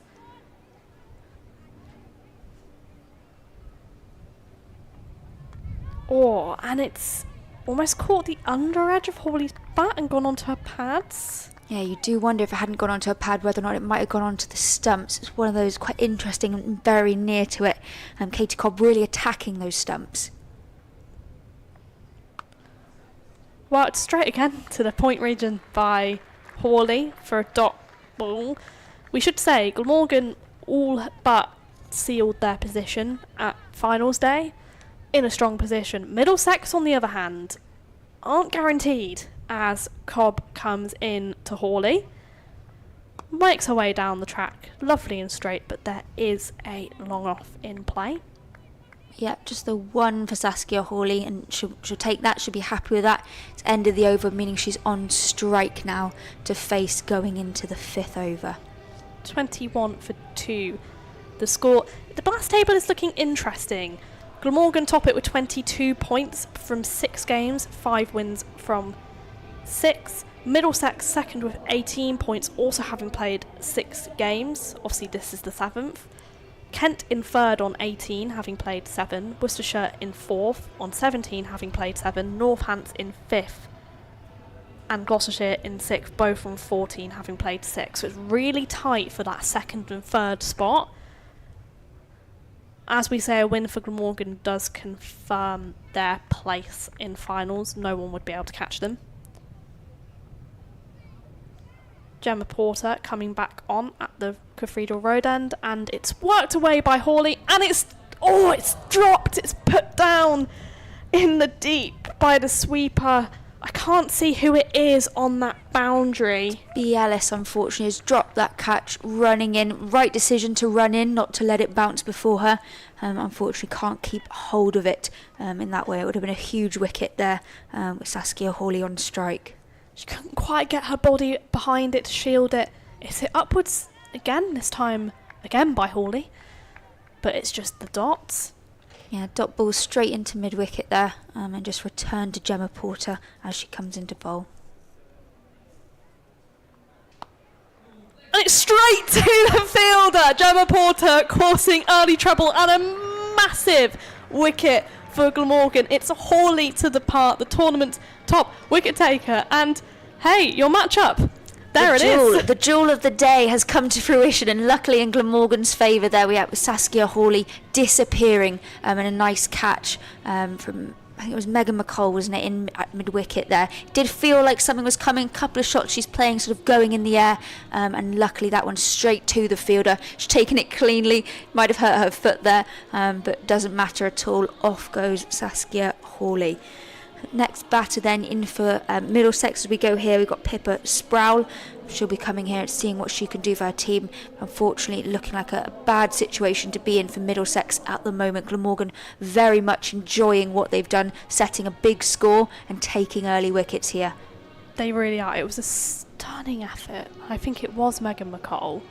It's almost identical to her catch in the game against England during the World Cup to dismiss Amy Jones on the first ball. Great inner ring fielder.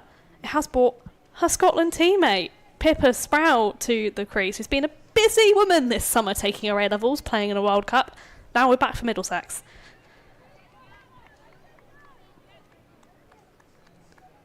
Porter into Sproul, and it's worked straight back to her for a dot.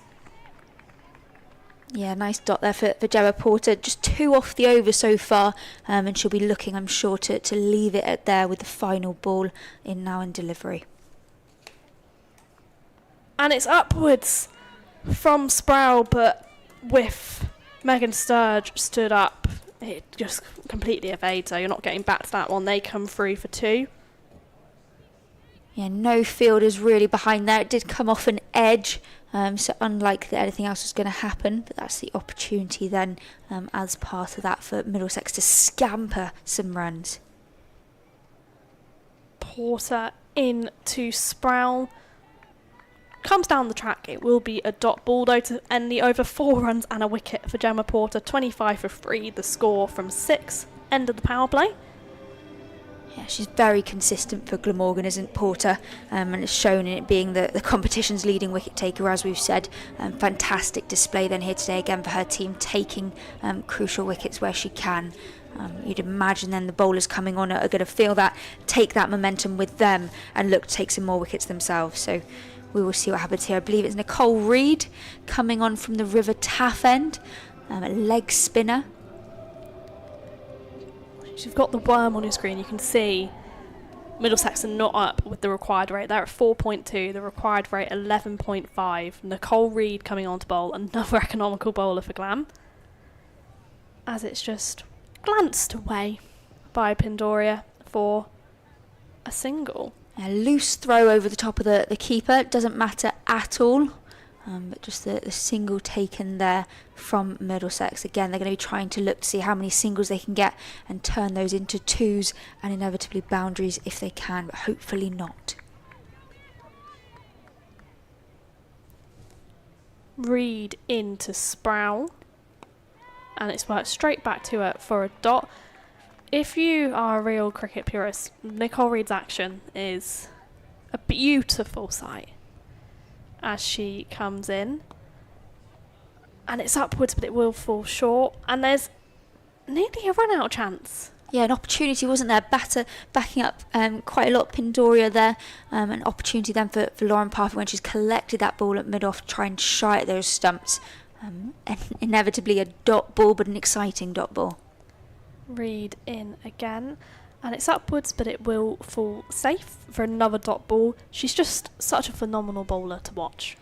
Yeah, I've played against Nicole Reid a lot through club cricket and things like that, and she is very, very hard to get away, and that has proved in her taking wickets and a lot of dot balls that we can see here today. Oh, and it's swept away. It's almost paddle, actually, by Sproul. Sturge is making chase, but it will be the sweeper to collect it as they come through for a third. Yeah, great effort from Meg Sturge, running pretty much all the way from the stumps, all the way almost down to the boundary. Good work from the wicketkeeper, but yes, inevitably picked up by one of the fielders and thrown back in for the second 3 that we've seen of the game. The first one being in Glamorgan's innings, and now we've got a 3 here for Middlesex. Reid into Pindoria, and it's swept, and it will find the gap between our 2 sweepers and run away for a much needed 4 for Middlesex. They move on to 33 for 3, all of the 3s. Yeah, right in the middle, wasn't it? You think Megan McColl sort of ran for that last one all the way down to her right, this one more up to her left, maybe just a little bit too far for her to get to there, making a diving attempt, but unfortunately, yeah, running away for 4 runs, and as you say, much needed 4 runs for Middlesex here on 33 for 3. I had to say it as well myself. Say that 5 times quickly is all I'll say. Glamorgan looking in a really strong position here, as we will keep saying, because it's a big deal. If they win today, they will qualify straight to the final. It's top 3, another 3, top that qualify, an eliminator for second and third. If Glamorgan finish top, they go straight through to the final, as we have a change in the bowling as Sarah Phillips comes on at the Cathedral Road end. And it's worked straight back to her for a dot. Yeah, lovely start there from Sarah. Nice dot ball. That will be the same intent that all the bowlers are going to come on with to try and get dots, wickets, etc.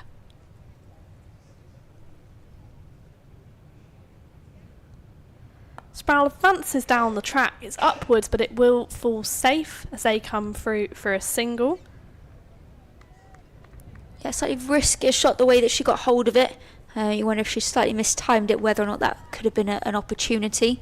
But yeah, as you say, just the one single there as she's come down. Straight back to Phillips once again, this time from Pindoria. Yeah, lovely. Straight back to the bowler, stopping the ball. Can't get any better than that.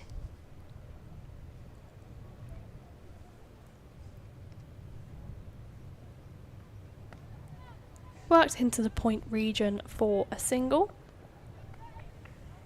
Yeah, you mentioned about the required run rate a moment ago, and again, it's creeping right up for Middlesex. They are going to be very aware of the runs they need, but it's at 12.2 currently, and they are on just 4.5, so a long way to go for Middlesex. Oh, and it's gone straight through to Sturge behind the stump. It really is getting difficult, especially given how much they have relied on Hawley. Yes, definitely. That wicket was crucial, wasn't it? Sort of taking away that powerhouse at that stage, and then relying on other batters now to try and come in and perform. Oh, and it's worked towards Phillips. She's put it down. It was a tough chance. It came back at her quickly off the bat of Sproul. Yeah, never enough time to react then with those ones that come back to you, and sometimes they stick and sometimes they don't stick, unfortunately, as was the case with that one there. No run off it though. It was a dot ball to finish the over, so lovely over from Sarah Phillips. Nicole Reid back on from the other end. A combination now of off spin and leg spin at the 2 ends just to confuse the batters as much as they can. Glamorgan still, and we've said it before and we'll say it again, very much on top. It's a dominant performance from them, and one that you wouldn't expect from top of the table and sort of second in the table. So I'm sure Glamorgan will be very happy with their performance so far. They really should be, and I'm sure that Rachel Priest will be on the sidelines as well, as Nicole Reid continues at the River Tap end, and it's swept by Pindoria, but it will find the fielder as they come through for a single. Yeah, picked up again quite nicely out there. As you say, just a single that is off it, and no real opportunity for a 2, to be honest. Fielder standing sort of 5 paces off the boundary there and being able to collect it quite quickly. Reed in again, this time to Sproul, and it's swept once more. Another single. Glamorgan will be very happy for Middlesex to work in ones. Yeah, definitely. It's not enough, is it? It's not enough to try and just get these singles. They're going to need more than that. Batter getting right across the stumps there, trying to open up that leg side. Does so, but finds the fielder. Swept by Pintoria, but it will be cut off for a dot ball. Run rate climbing even further at 4.3, requiring 13. Yes, well fielded from Daisy Jeans in there at mid-wicket. No run opportunity at all for Middlesex there. She's tried to sweep it. It's gone up above Megan Sturge. She did get a thick edge, but it would have been difficult for Sturge to get to that one. Yeah, difficult chance, wasn't it? But edge nonetheless, and then they've scampered through for another run. Meg Sturge suggesting there needs to be a fielder there and a change being made to the field.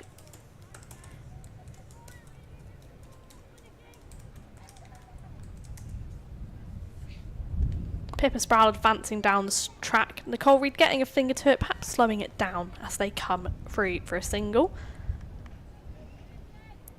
Yeah, again, sort of fielding and bringing it in that way, but just turning over the runs as much as they can, these Middlesex batters. But they are going to need more. They're going to need some boundaries or some opportunities for twos or even threes like we've seen. Worked away by Pindoria, but it will just be another single. Just the 5 from the over. Middlesex are 40 for 3 from 9 overs here at Sapphire Gardens. They're needing 186, and it's looking like a tough old task for them now. Yeah, Glamorgan are getting through the overs quite quickly. I think it's just by virtue of having these dot balls, isn't it? There's not really any chasing or anything like that going on for Glamorgan. It is really very simple cricket what they're delivering here today. Consistent bowling, keeping the stumps in play and not giving the Middlesex batters very much width at all. We haven't really seen the same sort of bad balls that we saw at the start of Middlesex innings, and again those misfields and things like that, trying to keep those to a minimum where they can to keep that pressure on. Also the sheer quantity of spin as Sarah Phillips continues at the Cathedral Road end. And it's worked away by Pindoria. It will be cut off for a single. Middlesex perhaps lacking an additional spinner. They had a very pace-heavy attack. The conditions are perhaps implying that wasn't the way to go. As she advances down the track, but it will be a dot ball as the skip. No, it won't. They scamper through for a single and a direct hit. And no, she was balling. That's that misfield, isn't it? That's the opportunity ultimately for Middlesex to try and maximise, like Glamorgan did in their innings. Anything they can get, anything off a leg or anything like that, just gives more time to get down the other end, and they do quite safely.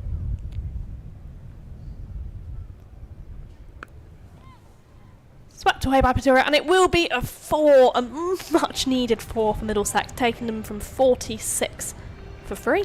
Yeah, a real swish of the hands there from Pindoria, and just as you say, sort of worked it into that leg side. Fielder wasn't able to get there in the end, and nice 4 runs for Middlesex. Like I say, they're going to need a few more of those if they want to get anywhere near that 185.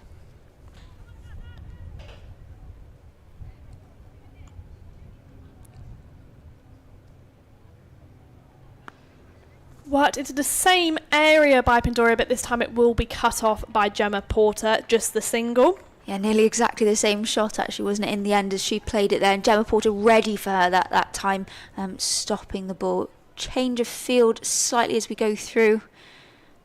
Looking at bringing the mid-wicket out and putting them into on the offside. I wonder if we're waiting for that shot, someone to play across the line potentially. Try and work it into that mid-wicket area. Advancing down the track. Oh, and it's fallen just short of our fielder in that point region. Yeah, exactly where they put that fielder. That's exactly where the ball has gone. So good captaincy from Lauren Parfitt there in moving her field, knowing what her bowlers are doing. Ultimately, we say to the bowlers, bowl to your field, and that's exactly what's happened there. Sarah Phillips in for the last of the 10th. Advancing down the track once more, and she's hit it straight, but there is a fielder in play. They'll just get the single, taking them to 48 for 3 from their 10 overs. It's quite frankly not enough.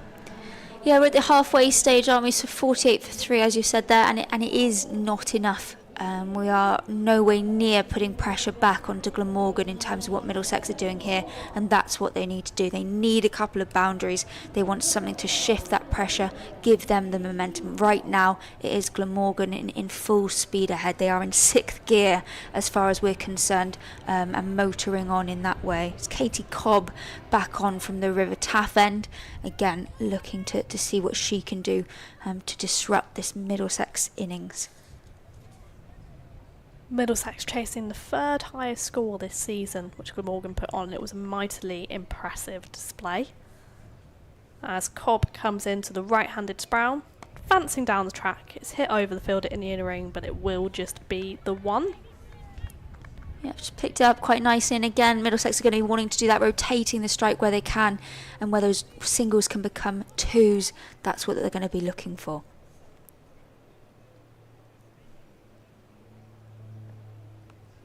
Worked away by Prindora. It's a slight misfield by Eve Jackson, I believe, at point, and they scab through for the single, but again, it's not that costly to Glamorgan.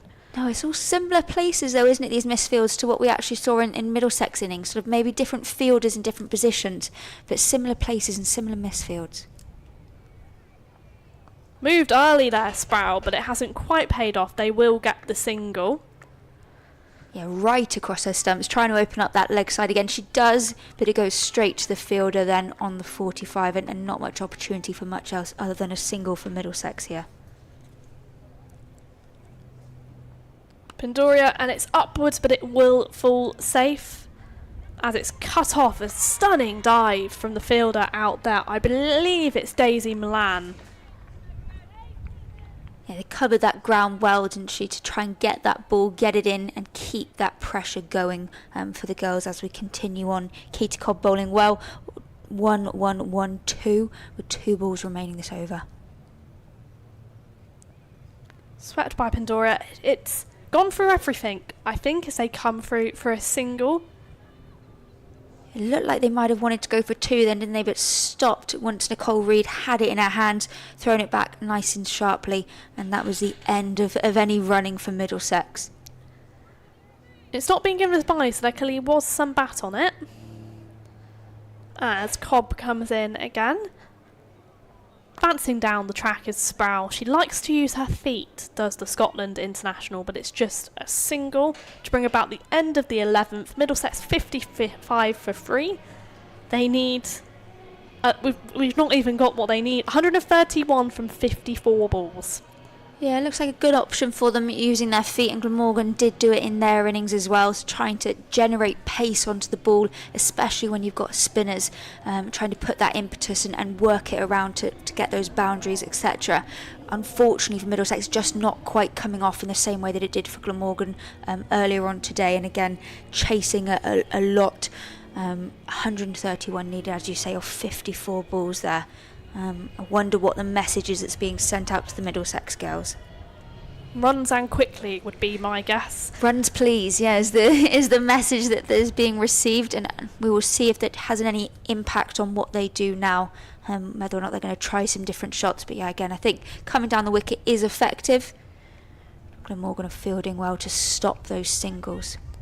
This is not our only Tier 2 action on this lovely Friday day.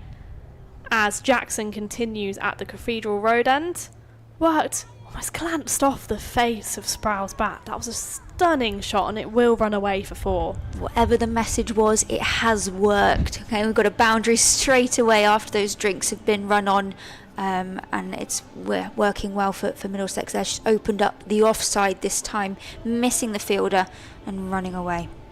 Gloucestershire are facing Leicestershire. Leicestershire are currently 46 for 5, chasing 145. They need 100 from 11. As Jackson comes in to Sproul. And it's worked straight back towards her. It's put down. I think a second caught and bowled opportunity for Eve Jackson in this innings. She just can't quite keep a hold of it. It was high. Yeah, she did get a hand to it, didn't she? But unfortunately, potentially hit back with a little bit too much power, a little bit above her head there, and put down. It was a tough chance as she comes into Pandoria. Oh, and I'm not quite sure how that hasn't found its way onto the stumps. It's a fantastic reply from Eve Jackson in terms of that. You want to get the wickets, you want to keep those stumps in play as best as she can, and that's what she's doing here. Every ball, really putting that pressure on them. Oh, and it's boulder! Clean boulder! Almost a mirror image of the second of the previous delivery, just evading the stumps, but Jackson has her reward, a much deserved wicket. Pindoria has to depart for 19, Middlesex a 60 for 4. Yeah, she's worked really hard for that one. It did feel like something was coming, that one that she just slightly missed over the top of her hands, dot ball, and then that one then taking the stumps really nicely, as we can see here on our replay. She has played it on, has Pindoria, same as the last delivery. She nearly played it onto her stumps the previous ball. This time it has gone through to them. Getting a bit of movement there then, Eve Jackson sort of in-swinging in that way, deceiving the batters a little bit. Maybe they're playing the ball a little bit too early in terms of the line. Eve Jackson won't mind. Carry on, batters, she'll say. As we've got now the batter coming in for Middlesex, Finty Trussler, an opportunity for her again to score some runs for her team. Runs scored so far in this Vitality Blast, 112. So an opportunity now coming in at 6 to see what she can do for Middlesex. I mean, she was opening last season, top run scorer in a campaign that saw them win. Not quite sure tactically why they've changed around with that opening partnership of her and Izzy Routledge. It's been slightly bizarre. She won a Blast trophy last weekend with Berkshire in Tier 3, where she's been playing on loan. There's been a lot of rotation for Middlesex as Jackson comes in to Trussler. And she'll get off the mark first ball with a single. Yeah, sprinting in there, Gemma Porter, putting the pressure right on the batter, saying, don't run two to me. And they don't. You're right, 1 off 1 there for Finty Trussler, off the mark, and hoping to make her mark, I'm sure, on this game. Jackson with the last of her third 3 wickets already for her as she comes in to Sproul, and it's nearly a 4th over the head of Lauren Parfitt at cover. She can't quite get to it, agonisingly close. It goes away for a 4, unlucky for Jackson. Yeah, that would have been a fantastic catch, wasn't it? Jumping up, left hand. She is left-handed, so that would have been her dominant hand, but no, not near it, unfortunately, in the end, and ran away for 4 runs there. Eve Jackson bowling very well for her 3 overs for 3 wickets and just 22 runs off. Phenomenal stuff from Jackson. She's already doubled her wicket tally in the Blast this season in this game against the second place side. But I am fixated on Middlesex this season. Really successful last year, shock win against Yorkshire. I don't know if as a team they've had a discussion and they've decided to rotate, but there's been a lot of rotation. I mean, there were 4 changes coming into this game. A loss against Worcestershire, a game they probably should have won. Difficult when the team's changing a lot, isn't it? It really is. It's Reed continuing a dot ball to start, because you can't ever really build that momentum if you've got people coming in and out. Finty Trussler, as I say, top run scorer last year opening. She's now coming in at 6. As they come through for a single. Been opening for Berkshire on loan, doing very well opening. It's all a tad bizarre. Yeah, you do wonder sort of what the thought process was here with regards to her being down the order, and maybe it'll pay off. We will wait and watch. Reed into Sproul, who advances down the track looking for that gap.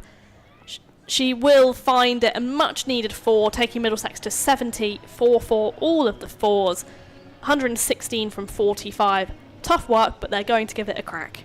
Yeah, very good with her feet there, and showing that again, splitting those Glamorgan fielders and getting her 4 runs where she can. She's going to need to do that a few more times if she wants to get anywhere near this target. Reed in again, and it's upwards, and it will go straight to the fielder as they come through for 1. And this is the thing for Middlesex, their net run rate could prove really vital. They are nowhere near secured in finals day if they lose today. They need that net run rate not to take too big of a hit. As Reed comes in, Worked away by Trussler through the point region for a single. Oh, for two even.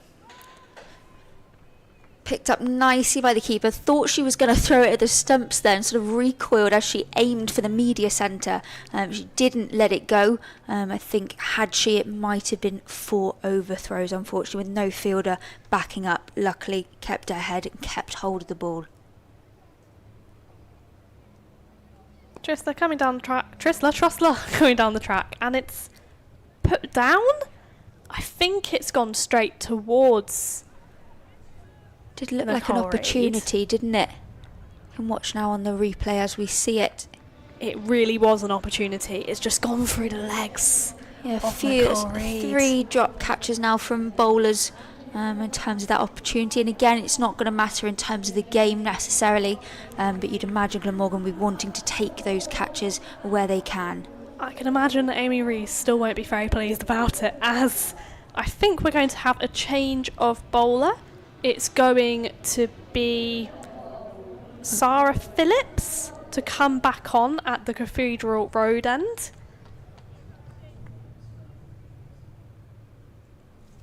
Pippa Sproul on strike, the Scotland international. Advancing down the track, and it's straight to Lauren Parfitt.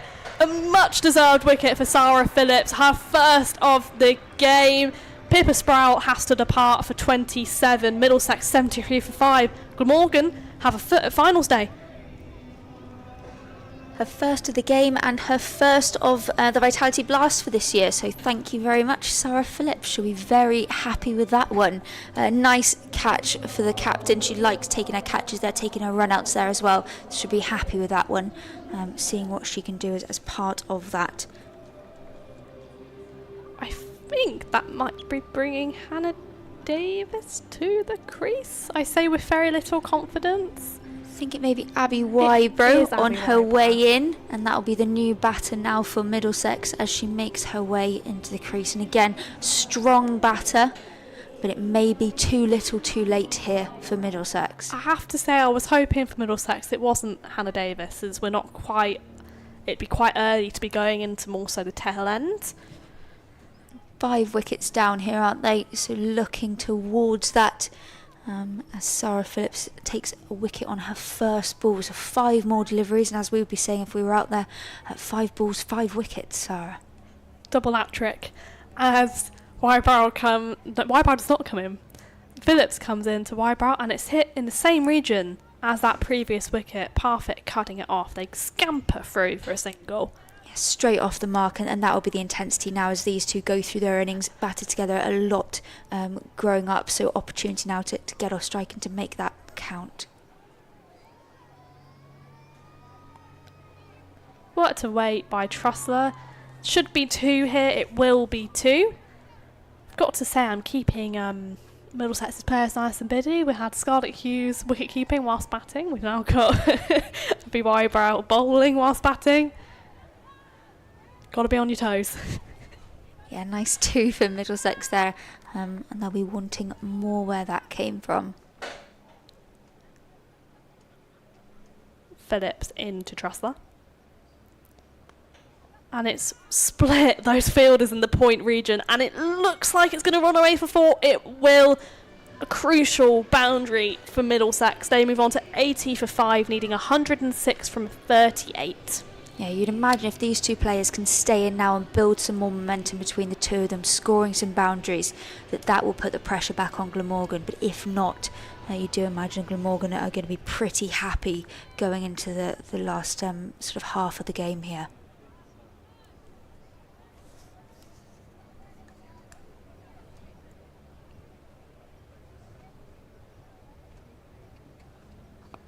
Phillips into Trussler. It's worked off the pads for a single. They're going to try and turn it into a 2, and they will, taking on the arm of Gemma Porter. There's an appeal, but she was in. Yeah, that's what they've got to do now, haven't they, as we're going into these last sort of stages of the game. If you're hitting it out to the boundary, you're going to be wanting to turn it into 2s, and that's exactly what Middlesex have done. They're running quite well, calling together. No real indecision. Off they went, but it was close in the end. It was indeed. Phillips readies for her last of the 14th. Trussler takes strike.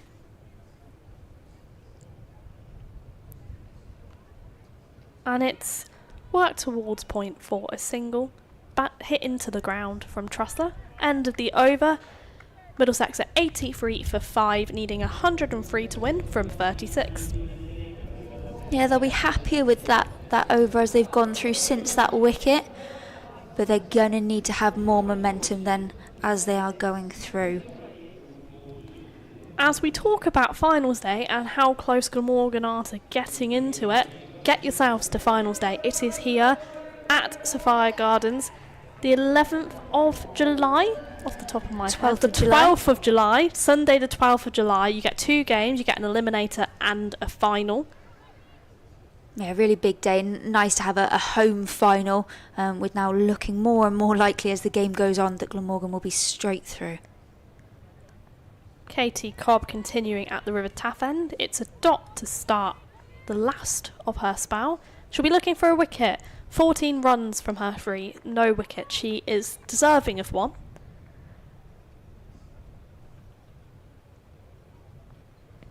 And there's an appeal. Oh, it's a muted appeal. I from thought you'd Katie done it then, Cobb. Rosa. I thought you'd talked your way into an LBW appeal there, but no, it wasn't to be. Umpire again not having any of it, despite the sort of appeal from the Glamorgan fielders. Nearly the opposite of umpire's curse as she comes in to Trussler. Advancing down the track, they will scamper through for a single. Comfortable. Yes, well backed up there from Daisy Jeans. Shy at the stumps, a good opportunity to see if they can get a run out, but it wasn't to be. Batters were safely in. You'd imagine that's what they're going to carry on doing now with just 33 balls remaining of the innings and 102 needed. Wybrow's first ball against Cobb. Cobb will be hoping to take advantage of the new batter as it's worked straight back to her for a dot ball. Yep, no real question there. We're bringing again, they're moving that mid-wicket fielder down towards sort of third man. That's where they think that the runs are going to be scored, opening up that leg side and seeing what they can do. Swept by Wybrow, and it will go away for 4. A stunning shot from the new batter, moving Middlesex to 88 for 5. It's absolutely flown off her bat there, using her feet nicely in the way that she got there, and being able to split the fielders. They didn't get a chance to get near it, unfortunately. Opportunity now for a reply then from Katie Cobb in order to finish what is her 4th and final over. And it will be the single, bringing about the end of Katie Cobb's spell. No wicket for her, but just the 20 runs from 4 overs. Phenomenal performance from the tall left arm spinner. Yeah, you'd be very happy with that in a Vitality Blast game, especially thinking about the run rate that they've got to get to. 19.4 when nearly pushing 20 needed an over for Middlesex. Wonder what's going through the batters' heads as they're trying to get these runs now. Where are their boundaries? Where are their singles? How can they get near this? Glamorgan not really giving very much with the ball in terms of width or height. It's been an all-round performance from Glamorgan. It's been clinical, it's been ruthless. Talking about ruthless, Gemma Porter, 1 for 5 from her 2 overs so far. It's flighted. It will be a wide. Can see the vision. As they come through for a single. Yeah, I thought that one might actually bowl around her legs then. I was wondering whether or not it was going to go the other way. But yeah, wide ball to start Porter's over. And it's worked to the fielder at point. And there's confusion. And there's a run-out chance here. And it's taken. It was not quite... Was it Wybrow at the non-striker's end? Making her way pretty much all the way down the track. Trussler uninterested in the run. It is Wybrow who will have to go. Another for Glamorgan, 91 for 6, but that is a tale of miscommunication for Middlesex. Yeah, unfortunately, was it a case of ball watching? Abby Wyborough's run for it, called it. Finty Truscott never going to get in there, and very clean then from Glamorgan. We do sometimes see those run-outs are the ones that can go a bit awry, but there was nothing of any concern there for Glamorgan. Straight in from Eve Jackson and taken nicely by Gemma Porter. Another wicket for Middlesex when it was looking like it might have turned back in their favour. They seem further and further from it now. Incoming batter then for Middlesex, we've got Alice Whitmore looking to come in and make an impact here.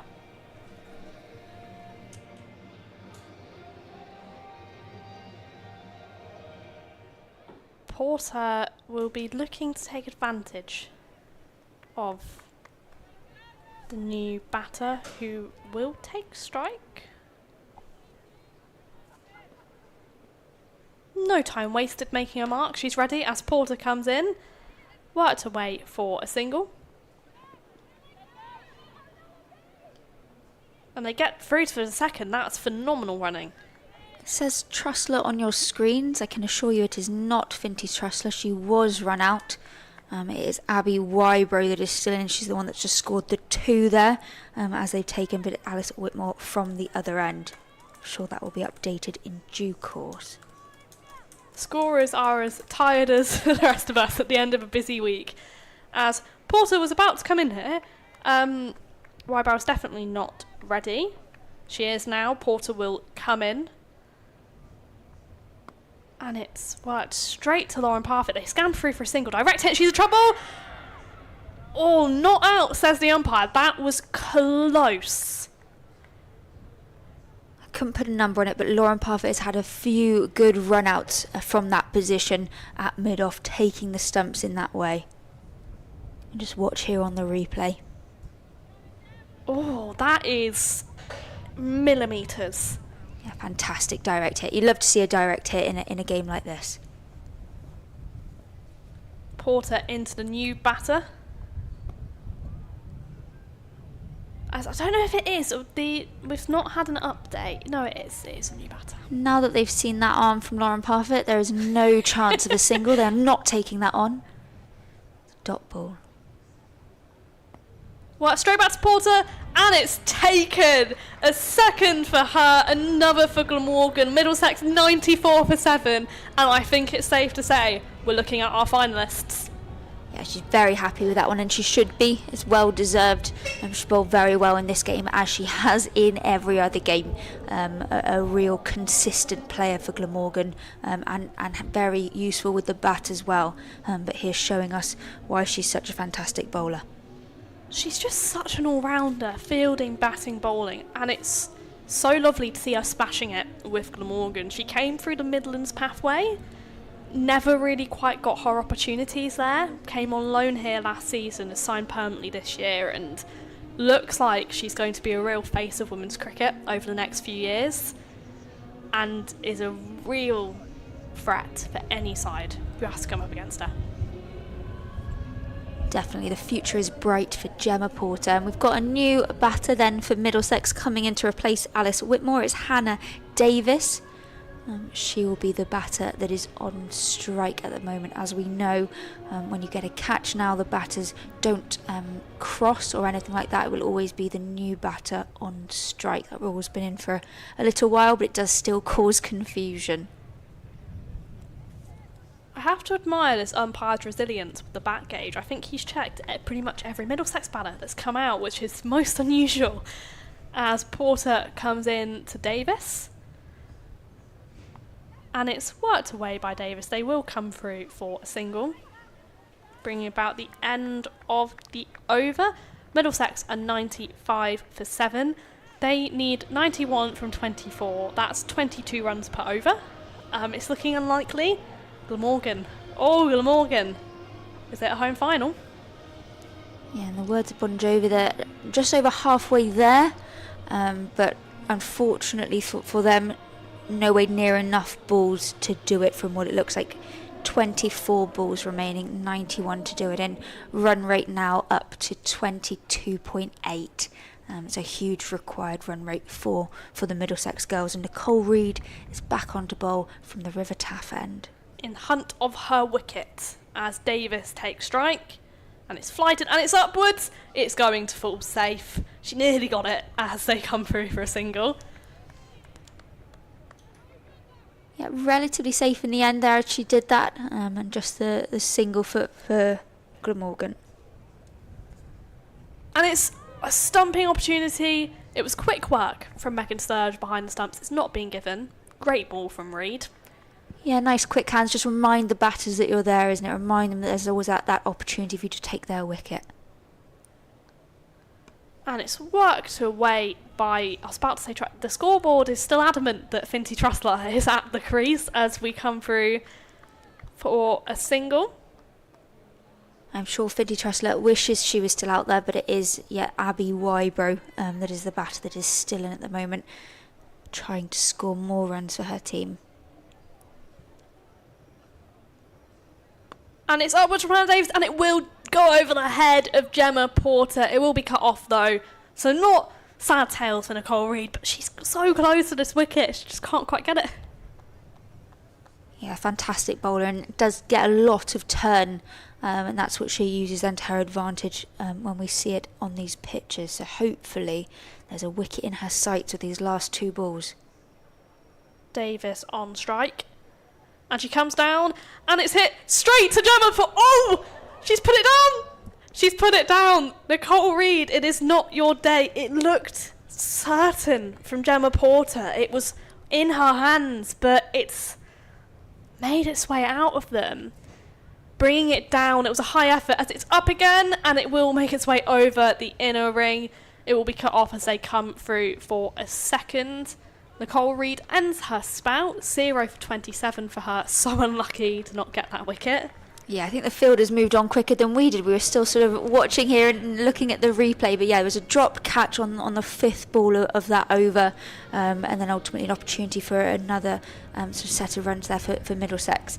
Unlucky, as you say, sort of Nicole Reed deserving a wicket there, but wasn't to be today. And we've got Sarah Phillips now returning from the Cathedral Road end. So you see it on the replay. She did well to get to it. It was high. She just couldn't bring it down safely. It was a tough chance.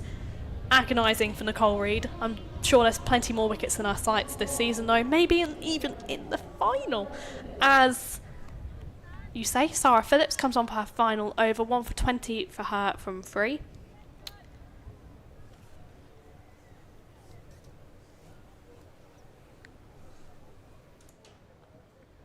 And it's bowled her! Clean bowled her! Wybrow coming down the track. She can't get a hold of it. She has to depart. Middlesex, 101 for 8. Yeah, Sarah Phillips looking very happy with that one, and rightly so. 2 wickets now for her from a 3.1 over. She likes a wicket on the first ball, does Sarah Phillips, as she did previously in this game. Lovely delivery then, coming in and taking top and middle. Exactly what you want as a bowler, seeing that middle stump go flying. That's what you tell your bowlers to do, isn't it? Take it, turn it in, and take those stumps in that way. Batter then coming in now for Middlesex. I believe it is Lauren Turner from what it looks like. She's running in, making her way to Hannah Davis.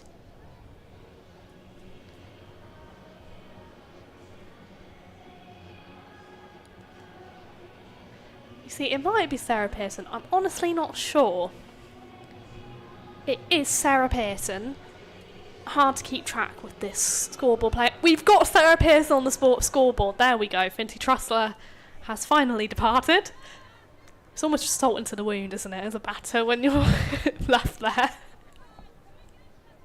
Yeah, definitely should be looking at it and wish she'd scored more runs today, but it wasn't to be for Middlesex, and looking more and more clear that this will be a Glamorgan victory.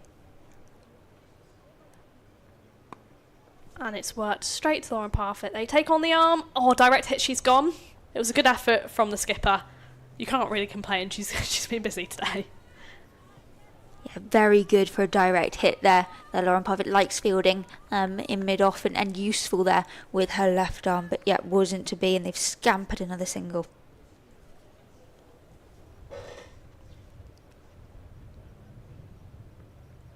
And it's upwards, and it will be taken. A stunning diving effort by Bethan Gammon, I believe. It's Nicole Reid that has taken that one just then.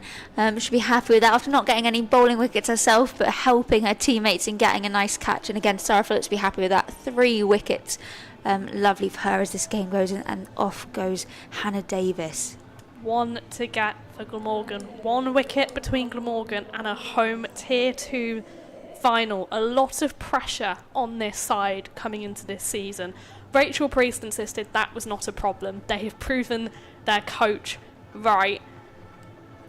On the verge of history for Welsh cricket. They made the semi-final last year, couldn't get past Yorkshire, who in their defence were semi-professional. We've got a new batter then for Middlesex, as I thought was the last one we've got now. Lauren Turner is making her way to the crease to bat with Sarah Pearson, and this will be the final pair for Middlesex today. Phillips will want this wicket. 4 to her name, what a performance it would be. I was going to say, could it be over in this over? We will see 3 balls to get it.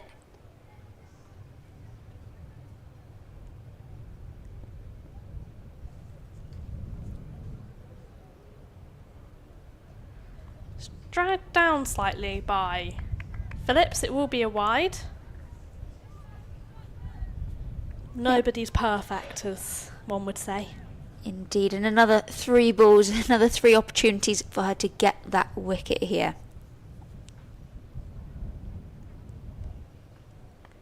And it's worked off the pads by Turner for a single, bringing Pearson on strike. Again, it's just clinical from Glamorgan, running in, stopping the 2, never really in question. You imagine that's the way the rest of this game is going to go here. And it's worked straight back to her for a dot. Yeah, final ball then for Sarah Phillips, picking up nicely as it comes straight back to her. This will be the end of her 4 overs. And it's worked to Lauren Parfitt. Direct hit. Oh, direct hit, and she's gone, and it's all out for Middlesex. But they've got another over to do it in. Middlesex 100 and 5 for 9 from 18. Another 2 overs to do it. I'm getting ahead of myself. Yeah, no, it was close. It was the excitement of the direct hit. We didn't have it, unfortunately, but as you've said it, you would have been out there. And luckily, fielders scampering round to back it up. That's all you can ask your fielders, to keep working for you right to the end. 18 overs gone here. 2 remaining. Looks as though Eve Jackson is going to come on from the other end. She's now on from the River Taff end. See whether or not a change of end changes her game, but hopefully not, given that she's taken 3 wickets today. Lauren Parfitt wanting to give her pacer a chance to get the last wicket here. Always a good bet against tailenders. I know personally as a tailender I can't think of anything worse than coming up against pace at the closing stages as Jackson comes in. And will be a little bit wayward. It's given a wide. Yeah, it's that death bowling, isn't it, as we refer to, sort of Yorker length, trying to get it right up on the batter's toes, not give them any width, not give them any length, and putting the pressure right back on them to dot, dot, dot, and hopefully a wicket. And it's worked into the cover region, and the appeal not being given. The umpire looks completely unbothered by that appeal. Fair enough. Yeah, both umpires today have been very straight-faced in responding to these appeals from both sides, actually, but yeah, wasn't fazed by that one either. Lauren Turner now then on strike from the new end for her. First opportunity to face Eve Jackson. Let's see what happens.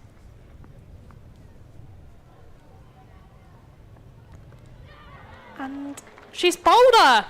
It was so nonchalant, I hadn't even noticed. She's gone straight through her, and that, folks, means we have our direct finalists. Glamorgan have done it. They will be playing in a home final here at Sapphire Gardens on the 12th of July. Pressure, what pressure? Unbelievable work from Rachel Parfitt's side. No, I've combined Rachel Priest's side. Who's Rachel Priest's side Parfitt? and Lauren Parfitt's side. Yeah, huge win for Glamorgan. Lots of smiling faces, and rightly so. A massive victory, really, in the circumstances. I think people thought going into this it'd be a much closer game, but in the end, Glamorgan come out victorious over that. And yeah, smiling, shaking hands, a lot to celebrate. But one final game then on Sunday, and into the final for Glamorgan, as you say, on the 12th of July, back here. Hope to see you either there in person or listening in again. But thank you very much for listening to us today. It was a phenomenal performance from Glamorgan. We'll go through a couple of highlights as they pop up on the screen. But do get yourselves to Sophia Gardens if you can. It'll be a phenomenal day of Tier 2 cricket. Yeah, I think we're back up to hotter weather again next week from what I've seen forecast. So hopefully it'll be sun is shining and lovely weather then at Sophia Gardens. There we go, some highlights for you. Daisy Jeans, the star of the show, with bat 86 from 53 for her. Lauren Parfitt backing her up at the top, 43 from 29. Can't go without mentioning Beth and Gammon with 31 from 23, and Megan McCall with 12 from 7 in the third highest total in the Tier 2 Blast this season. Yeah, it was a fantastic performance, wasn't it? Right up the top then, putting the pressure on Middlesex, and they were, in the end, no way near it. 185 proving too big a target for the team sort of coming over and trying to face Glamorgan in that way. We will also have a look at the bowlers as the ground staff are already getting the ground ready for that second game. Do stick around. Glamorgan men are playing Warwickshire in a big game for them as they look for qualification for the quarter-finals. Looking at the Middlesex bowlers, it was 2 for Turner. Phenomenal work from her. And 1 each for Davis and Downer. Yeah, we said, didn't we, Turner sort of putting that pressure on for Middlesex at the beginning, but unfortunately for them, sort of Glamorgan taking control as they were going through. And I mean, look at that. It was ruthless. A high score of 27 for Middlesex. They just couldn't get going. Early wickets. The run rate was just too high from the get-go for them. Yeah, it was creeping up the whole time, wasn't it? I think the Middlesex batters coming in were very aware of the mammoth task they had on their hands as set by Glamorgan. 4 for 24 from Eve Jackson. Absolutely phenomenal work from her. Sarah Phillips not far behind, 3 for 24, and Gemma Porter with 2 for 11. But all of the bowlers incredibly economical and top work. Yeah, very consistent, isn't it? As always, you've got four spinners there doing their bit. Eve Jackson then taking her 4 wickets. Fantastic work from the youngster and coming through. Hopefully, again, a long Glamorgan career for her. As celebrations begin for Glamorgan, having made that Tier 2 Blast finals day, it's time for us to bid you goodbye. Thank you so much for joining us, and we'll catch up with you soon. Thank you very much.